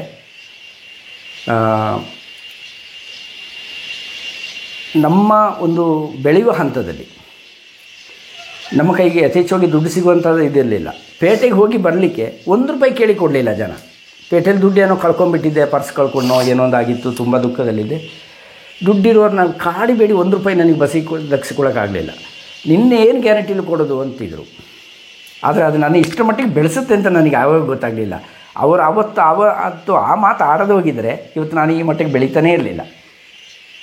₹1 ₹2 ಚುಚ್ಚು ಮಾತಾಡಿದವರು ಇವತ್ತು ನನ್ನ ಕಾಲು ಬುಡಕ್ಕೆ ಬಂದು ಅವರು 10,000 20,000 ಇಸ್ಕೊಂಡು ಹೋಗಂಗೆ ಮಾಡಿ ಇಟ್ಟಿದ್ದಾನೆ ದೇವರು. ಅದು ತುಂಬ ಸಂತೃಪ್ತಿ ನನಗೆ. ಯಾರೆಲ್ಲ ನನ್ನ ಕೆಳಗೆ ತುಳಿಲಿಕ್ಕೆ ಪ್ರಯತ್ನ ಮಾಡಿದಾರೋ ಅವರೆಲ್ಲ ದೇವರ ಇಚ್ಛೆಯಂತೆಯೇ ಕೆಳಗೆ ಹೋದರು. ಆದರೆ ಅವರೆಷ್ಟು ತುಳಿಲಿಕ್ಕೆ ಪ್ರಯತ್ನ ಮಾಡಿದ್ರೋ ನಾನು ಹಾಗೇ ಚಿಮ್ತಾ ಬಂದೆ ಮೇಲಕ್ಕೆ. ಹಾಗಾಗಿ 10 ಜನರ ಮುಂದೆ ಬದುಕಲಿಕ್ಕೆ ನನಗೆ ಭಾಳ ಹೆಮ್ಮೆಯಿಂದ ಬದುಕ್ತೀನಿ. ದೇವರು ಅದಕ್ಕೆ ಸರಿಯಾದ ಆರೋಗ್ಯ ಕೊಟ್ಟಿದ್ದಾನೆ, ಮಾನಸಿಕ ಸ್ಥಿರತೆ ಕೊಟ್ಟಿದ್ದಾನೆ. ಯಾರು ಏನೇ ಅಪಪ್ರಚಾರ ಮಾಡಿದ್ರು ಏನೇ ಮಾಡಿದ್ರು ನನಗೇನೂ ತೊಂದರೆ ಇಲ್ಲ. ಆದರೆ ಸಮಾಜದಿಂದ ಕಲಿಯುವಂಥದ್ದು ಅಂತ ನಾನು ಇಂಥದಕ್ಕೆ ಹೇಳೋದು. ಜನರಿಂದ ನೋವು ತಿಂದು ಮನಸ್ಸು ಗಟ್ಟಿಯಾಗ್ತಾ ಹೋಗ್ತದೆ. ಪ್ರಾಣಿಗಳಿಗೋಸ್ಕರ ಅಷ್ಟು ಹತ್ತವನು ಇವತ್ತು ನಮ್ಮ ಫ್ಯಾಮಿಲಿ ಮೆಂಬರ್ಸ್ ಕಳ್ಕೊಂಡಾಗ ಕಣ್ಣೀರು ನಾನು ಯಾಕೆ ಹಾಕಲಿಲ್ಲ ಅಂದರೆ ನನಗೆ ಗೊತ್ತು. ಜನರ ಮುಂದೆ ಅನುಕಂಪದ ಮಾತಾಡೋದು ನನಗೇನು ಸಿಗಲ್ಲ. ಜನರ ಅನುಕಂಪದ ಹೊಟ್ಟೆ ತುಂಬಲ್ಲ. ಒಪ್ಪಿಸುವನು ಒಬ್ಬ ಇದ್ದಾನೆ. ಆ ಬಲವಾದ ನಂಬಿಕೆ ನನಗೆ ನನ್ನ ಬೆನ್ನ ಹಿಂದೆ ನನಗೆ ಶಕ್ತಿಶಾಲಿಯಾಗಿ ನಾನು ಶ್ರೀರಾಮನನ್ನೇ ಆರಾಧಿಸ್ತಾ ಇರ್ತೇನೆ. ಯಾವಾಗಲೂ ಶ್ರೀರಾಮ ನನ್ನ ಬೆನ್ನ ಹಿಂದೆ ಇರ್ತಾನೆ ಅಂತ ತುಂಬ ಸಲ ಅನುಭವಕ್ಕೆ ಬಂದಿದೆ ಕೂಡ. ಅದು ಅವನ ಒಂದು ಕೃಪೆಯಿಂದ ನಾವು ಇದ್ದೀವಿ ಅಷ್ಟೇ. ನಾನು ಅನ್ನೋದು ಏನೂ ಇಲ್ಲ. ನಾವು ಇಷ್ಟಕ್ಕಿದ್ದೀವಿ ಅಂದರೆ ಅವನೇ ಕಾರಣ. ಸರ್, ಸಾಮಾನ್ಯ ಈಗ ಪ್ರೇಮಳನ್ನ ನೋಡಕ್ಕೆ ಹೋದಾಗ ಏನಾದರೂ ಈ ಥರ ಇರಬೇಕು, ಏನೇನು ಕ್ವಾಲಿಟೀಸ್ ಅಂತ ಸಾಮಾನ್ಯ ನಿಯಮಗಳಿರುತ್ತೆ ಸರ್. ಹುಡುಗಿ ನೋಡಬೇಕಾದ್ರೆ ನೀವು ಆ ಥರ ಏನಾದರೂ ನಿಯಮಗಳನ್ನ ಹೇಳಿದ್ರಾ? ಇಲ್ಲ, ಹುಡುಗಿ ನೋಡೋ ಪದ್ಧತಿ ಅಂತೂ ನಡೀಲಿಲ್ಲ. ಆದರೆ ಅದಕ್ಕೂ ಮೊದಲು ಸಾಕಷ್ಟು ವಿಷಯಗಳನ್ನ ಮಾತಾಡ್ಕೊಳ್ತಿದ್ವಿ ಪರಸ್ಪರ ಫೋನಲ್ಲಿ. ಯಾವುದೆಲ್ಲ ವಿಷಯಗಳು ಬರ್ತಿತ್ತು ಅಂದರೆ ಮುಂದಿನ ಭವಿಷ್ಯದ ಬಗ್ಗೆ ಆಗಿರ್ಬೋದು, ಮಕ್ಕಳ ಬಗ್ಗೆ ಆಗಿರ್ಬೋದು, ಅಥವಾ ಅವರವರ ಹವ್ಯಾಸಗಳ ಬಗ್ಗೆ ಆಗಿರ್ಬೋದು. ನಿನಗೇನು ಇಷ್ಟ, ನಿನಗೆ ಯಾವ ಥರ ಇಷ್ಟ, ಮಾಡ್ರನ್ ಡ್ರೆಸ್ ಇಷ್ಟನಾ, ಇಲ್ಲ ಹಳೆ ಸ್ಯಾರಿಗಳಂಥವು ಇಷ್ಟನಾ, ಯಾವ ಥರ ಡ್ರೆಸ್ಗಳು ನಿನಗಿಷ್ಟ, ಇಂಥದ್ರ ಬಗ್ಗೆ ಮಾತುಗಳು ಟಾಪಿಕ್ ಬಂದಾಗ ಅವಳ ಹವ್ಯಾಸಗಳನ್ನ ಅವಳು ಹೇಳ್ಕೊಳ್ತಿದ್ಲು, ಅವಳ ಇಷ್ಟಗಳನ್ನ ಅವಳು ಹೇಳ್ಕೊಳ್ತಾ ಇದ್ಲು. ನನಗೆ ಇಂಥದ್ದು ಇಷ್ಟ ಒಂದೊಂದು ಮಾತಿನಲ್ಲಿ ಅವಳು ಮುಗಿಸ್ತಾ ಇದ್ಲು. ನಾನು ತಮಾಷೆಗೆ ಮತ್ತಷ್ಟು ಹೇಳ್ತಿದ್ದೆ. ಸೀರಿಯಲ್ ನೋಡೋ ಹುಚ್ಚಿದೆಯಾ ಮೊದಲನೇದಾಗಿ ನನ್ನ ಕ್ವಶನ್. ಇಲ್ಲ ಅಂದಾಗ ಮನಸ್ಸಿಗೆ ಸಮಾಧಾನ ಆಯಿತಾ, ಹಬ್ಬ ನನ್ನ ಮನೆ ಅಲ್ಲಿಗೂ ಸೀರಿಯಲ್ ಉಳಿತು ಅಂದರೆ ಮನೆ ಉಳಿತು ಅಂತ ಅರ್ಥ. ಯಾಕೆಂದರೆ ಮನೆ ಹಾಳು ಸೀರಿಯಲ್ ಅವರು ತೀರ ತೋರಿಸೋದೇ ಮನೆ ಹಾಳು. ಮನೆ ಹಾಳು ಬುದ್ಧಿ ಅಲ್ಲದೆ ಇನ್ನೇನೂ ತೋರಿಸಲ್ಲ ಅದರಲ್ಲಿ. ಯಾವುದೇ ಸೀರಿಯಲ್ ತಗೊಳ್ಳಿ, ಮನೆ ಹೊಡೆಯೋದು ಹೇಗೆ ಅವರು ಫಸ್ಟ್ ಅದನ್ನೇ ಕಲಿಸ್ತಾರೆ. ನಾನು ಹೆಂಡ್ತಿಗೆ ಸೀರಿಯಲ್ ನೋಡೋದಿಲ್ಲ ಅಂದರೆ ನಾನು ಮನೆ ಉಳಿಸ್ತಾಳೆ ಅನ್ನೋ ನಂಬಿಕೆ ಮೊದಲು ಬಂತು.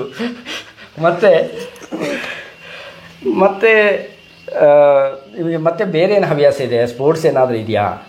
ಯಾಕೆಂದರೆ 11 ಜನ ಆಡೋ ಕ್ರಿಕೆಟನ್ನು 101 ಕೋಟಿ ಜನ ನೋಡಿಕೊಂಡು ತನ್ನ ಸಮಯವನ್ನು ಇಡೀ ದಿವಸ ಕಳೀತಾ ಇರ್ತಾರೆ. ಯಂಗ್ಸ್ಟರ್ಸ್ ಅದರಲ್ಲೂ ದುಡಿಯೋ ಶಕ್ತಿ ಇರ್ತದೆ, ಅವರು ಮ್ಯಾಚ್ ನೋಡ್ಕೊಂಡು ಕೂರ್ತಾರೆ. ಶಕ್ತಿ ಇಲ್ಲದವರು ಹೊರಗಡೆ ಹೋಗಿ ತೋಟ ಕೆಲಸ ಮಾಡ್ತಾ ಇರ್ತಾರೆ. ಇದನ್ನ ನೋಡಿ ನನಗೊಂದು ಅದ್ರ ಬಗ್ಗೆ ಭಯಂಕರ ಅಸಮಾಧಾನ ಇತ್ತು, ಕ್ರಿಕೆಟ್ ಬಗ್ಗೆ ಆಗಲಿ ಬೇರೆ ಸ್ಪೋರ್ಟ್ಸ್ ಬಗ್ಗೆ ಆಗಲಿ. ಅದನ್ನ ಕೇಳಿದೆ, ಸ್ಪೋರ್ಟ್ಸದ್ದೇನಾದರೂ ಕ್ರಿಕೆಟ್ದೇನಾದರೂ ಹವ್ಯಾಸಗಳಿಲ್ಲ? ಇಲ್ಲ ಅಂದಾಯಿತು. ಅಲ್ಲಿಗೆ 2ನೇ ಸಮಸ್ಯೆ ಬಗೆಹರಿತು ನಂದು. ಮತ್ತು 3ನೇ ಸಮಸ್ಯೆ, ನಿನಗೆ ಏನೇನು ಆಸೆಗಳು ಅಂತ, ದೊಡ್ಡ ದೊಡ್ಡ ಆಸೆಗಳು ಇಲ್ಲ. ನಾನು ಮಕ್ಕಳನ್ನ ನೋಡ್ಕೋಬೇಕು, ಅವಳು ದೊಡ್ಡ ಆಸೆ ಅದು. ಅದು ಬಿಟ್ಟರೆ ನಿನಗೆ ಯಾರ ಮೇಲೆ ಜಾಸ್ತಿ ಪ್ರೀತಿ? ತಂಗಿ. ಬಚಾವಾಯಿತು. ಯಾಕೆಂದರೆ ತಂಗಿಯನ್ನು ಸುಧಾರಿಸೋದಾಗಲಿ ಮಕ್ಕಳನ್ನ ಸುಧಾರಿಸೋದಾಗಲಿ ದೊಡ್ಡ ಕಷ್ಟ ಆಗಲಿಕ್ಕಿಲ್ಲ ಅಂತೇಳಿ. ಇವಾಗ ಏನು ಕೆಲಸ ಮಾಡ್ತಿದ್ಯಾ ಅಂತ ಕೇಳಿದೆ. ನಿಮ್ಮ ಮಾತಿನಲ್ಲಿ ಯಾವ ಕೆಲಸವೂ ಆಗಿಲ್ಲ, ಇಡ್ರಿ ಫೋನು, ಮತ್ತು ಕೆಲಸ ಮುಗಿದ ಮೇಲೆ ಫೋನ್ ಮಾಡ್ತೀನಿ ನಾನು. ನೋಡು, ಕೆಲಸ ಮುಗಿಯೋಕ್ಕೆ ಮುಂಚೆ ಮತ್ತೆ ಫೋನು, ಕೆಲಸ ಮಾಡ್ತಿದ್ಯಾ ಅಂತ. ಯಾಕೆಂದರೆ ಇವಳ ಮನಸ್ಸನ್ನು ತಿಳಿಯೋದು ನನಗೆ ಬೇಕಿತ್ತು ಫಸ್ಟು. ಇಲ್ಲ, ಕಾಡು ಹರಟೆಗಿಂತ ಮೊದಲು ಕೆಲಸ ಇಂಪಾರ್ಟೆನ್ಸ್ ಕೊಡ್ತಾಳೆ ಅಂದಲೆ, ಬಚಾವು, ನನ್ನ ಮನೆಗೆ ಬೆಳಕಾಗ್ತದೆ, ಕ್ಲೀನ್ ಆಗ್ತದೆ, ಅದಷ್ಟು ಗ್ಯಾರಂಟಿಗಳು. ಹೀಗೆ ಇಂಡೈರೆಕ್ಟಾಗಿ ಇವಳ ಮಾತಿನಲ್ಲೇ ಇವಳ ಮನಸ್ಸು ಏನು ಅಂತ ತಿಳ್ಕೊಳಕ್ಕೆ ಹೋದೆ. ಫ್ಯಾಮಿಲಿನ ಇವಳು ಯಾವ ಥರ ನೋಡ್ಕೋಬೋದು, ಮನೆಗೆ ಬರೋದು ಇಷ್ಟನಾ, ಇದನ್ನೆಲ್ಲ ತಿಳ್ಕೊಳ್ಳೋದು ಬೇಕಾಗಿತ್ತು. ಮನೆಗೆ ಯಾರಾದ್ರು ಬಂದಾಗ ಮುಖ ಗಂಟು ಹಾಕಬಾರ್ದಲ್ವ, ಅದಕ್ಕೋಸ್ಕರ ಅದನ್ನ ಕೇಳಬೇಕಾಗಿತ್ತು. ಅದಕ್ಕೂ ಇಂಡೈರೆಕ್ಟಾಗಿ ನಿಮ್ಮ ಮನೆಗೆ ಯಾರ್ಯಾರು ಬರ್ತಾರೆ, ಯಾರು ಬರಬಾರ್ದು, ಯಾರು ಬರಬೇಕು, ಹೀಗೆಲ್ಲ ಕೇಳ್ತಾ ಹೋದಾಗ ಆಕೆ ಕೊಟ್ಟ ರೆಸ್ಪಾನ್ಸ್ ತುಂಬ ಒಂದು ಸಮಾಧಾನಕರವಾಗಿತ್ತು. ಮನೆಗೆ ಜನ ಬರದೆ ಬೇರೆ ಎಲ್ಲಿಗೆ ಬರ್ತಾರೆ? ಮನೆ ಅಂತದ್ದು ಇದ್ಮೇಲೆ ಜನ ಬರಬೇಕು, ಹೋಗಬೇಕು. ಇಂಥದ್ದೇ ಕೆಲವು ನನ್ನ ಪ್ರಶ್ನೋತ್ತರಗಳಲ್ಲಿ ನಮ್ಮ ವಧುವರ ಪರೀಕ್ಷೆಗಳೆಲ್ಲ ಮುಗಿದು ಹೋದ್ದು. ಮತ್ತು ಡೈರೆಕ್ಟ್ ಏನಿದ್ರು ಮಂಟಪಕ್ಕೆ ಬಂದ್ವಿ ಸೀದಾ. ನೀವೇನು ಕೇಳಿಲ್ವಾ ಮೇಡಮ್? ಅಂದರೆ ಸರ್ ಪ್ರಿಯ ಮೇಡಮ್ ಮಾತಾಡ್ತಿದ್ಯಾ ಕಮ್ಮಿ, 1 ವರ್ಡ್ ಆನ್ಸರ್ ಅವ್ರದ್ದು ಏನಿದ್ರು ಅನ್ಕೋ ಏನೋ. ನೀವು ಈ ಒಂದು ಹೊಸ ಜೀವನನ ಪ್ರಾರಂಭ ಮಾಡಿದ್ರಿ ಮೇಡಮ್, ತುಂಬ ಒಳ್ಳೆ ಕೆಲಸ ಮಾಡಿದ್ರಿ. ನಿಮ್ಮ ಇಬ್ಬರು ಜೀವನನ ನೋಡ್ತಿದ್ರೆ ಸಾಕಷ್ಟು ಜನ ಕಲಿಯೋದಿದೆ. ನನಗೆ ನಮಗೆ ಪ್ರಭು ಸರ್, ಪ್ರಿಯಾ ಮೇಡಮ್ ಅವರ ಈ ಜೀವನನ ನೋಡ್ತಾ ಇದ್ದಾಗ ನಮ್ಮ ಬೇಂದ್ರೆ ತಾತ ಒಂದು ಮಾತು ಹೇಳಿರಲ್ಲ, ಜೀವನ ಯಾವಾಗಲೂ ಸವಿಸಬಾರ್ದು, ಸವಿಬೇಕು ಅಂತ. ಸರ್ ನಿಜವಾಗ್ಲೂ ನೀವು ಜೀವನ ಸವಿತಾ ಇರೋದಲ್ಲ, ಆಸ್ವಾದಿಸ್ತಾ ಇದ್ದಾನೆ ಈಗ ಅಲ್ವಾ? ಖಂಡಿತ ಇದು ನಿಜ, ಇದು ಸತ್ಯವಾದ ಮಾತು. ಪ್ರತಿಯೊಬ್ಬರು ಕೂಡ ಆಸ್ವಾದ ಅನ್ನೋದು ಇರಬೇಕು. ಇದೇ ಹೋಯ್ತು ಜೀವನ, ಅಯ್ಯೋ ಅಂತ ಕುತ್ಕೊಂಡಾಗ ಚಿಂತೆ ಅನ್ನೋದು ಚಿತೆ. ನಾನು ಅದೇ ಚಿಂತೆಯಲ್ಲಿ ಇದ್ದಿದ್ರೆ ನಾನು ಇಷ್ಟು ದಿವಸ ಮಾತಾಡಲಿಕ್ಕೆ ಉಳಿತಾನೆ ಇರಲಿಲ್ಲ. ವರ್ಷದೊಳಗೆ ನಾನು ಸತ್ತೋಗ್ತಿದ್ದೆ. ಅದು ನನಗೆ ಗ್ಯಾರಂಟಿ ಗೊತ್ತಾಯಿತು. ಕೆಸರಲ್ಲಿ ಕಾಲಿಟ್ಟಾಗ ಅದು ಹೂತ್ಕೊಳ್ಳುತ್ತೆ ಅಂತ ಆದಾಗ ಪುನಃ ಕೆಸರು ಕಡೆ ಹೋಗೋದಕ್ಕಿಂತ ಮೇಲೆ ಬರೋದೇ ಉತ್ತಮ ಅಂತ ನನ್ನೊಂದು ಆದಷ್ಟು ಎಲ್ಲ ಕೆಸರಿನ ಸಂಪರ್ಕಗಳನ್ನ ಬಿಡ್ತಾ ನಾನು ಮೇಲೆ ಬಂದುಬಿಟ್ಟೆ. ಆ ಕಡೆ ಹೋಗಿದರೆ ನಾನು ಇಷ್ಟು ಮಾತಾಡಲಿಕ್ಕೆ ಇವತ್ತು ಇರ್ತಾನೆ ಇರಲಿಲ್ಲ. ನಾವು ಹುಡ್ಕೊಂಡ್ಬರೋಕ್ಕೂ ಆಗ್ತದೆ. ಖಂಡಿತ.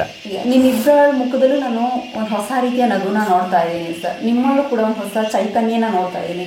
ಪ್ರಿಯ ಮೇಡಮಲ್ಲೂ ಕೂಡ ಒಂದು ಹೊಸ ಹುಮ್ಮಸ್ನ ನೋಡ್ತಾ ಇದ್ದೀನಿ. ಪ್ರತಿಯೊಬ್ಬರ ಜೀವನದಲ್ಲೂ ಕೂಡ ನಿಮ್ಮಷ್ಟೇ ಒಂದು ಖುಷಿ, ನೆಮ್ಮದಿ ಸಿಗಲಿ, ನಿಮ್ಮ ಇಬ್ಬರ ಜೀವನ ಇನ್ನೂ ಉತ್ತುಂಗಕ್ಕೆ ಇರಲಿ, ಇನ್ನೂ ಹೊಸ ಜೀವನನ ನೋಡಿ ನೀವು ಅಂದುಕೊಂಡಂಥ ಎಲ್ಲ ಆಸೆಗಳು, ಕನಸುಗಳು ನನಸಾಗಲಿ ಅಂತ ಹೇಳ್ತೀನಿ.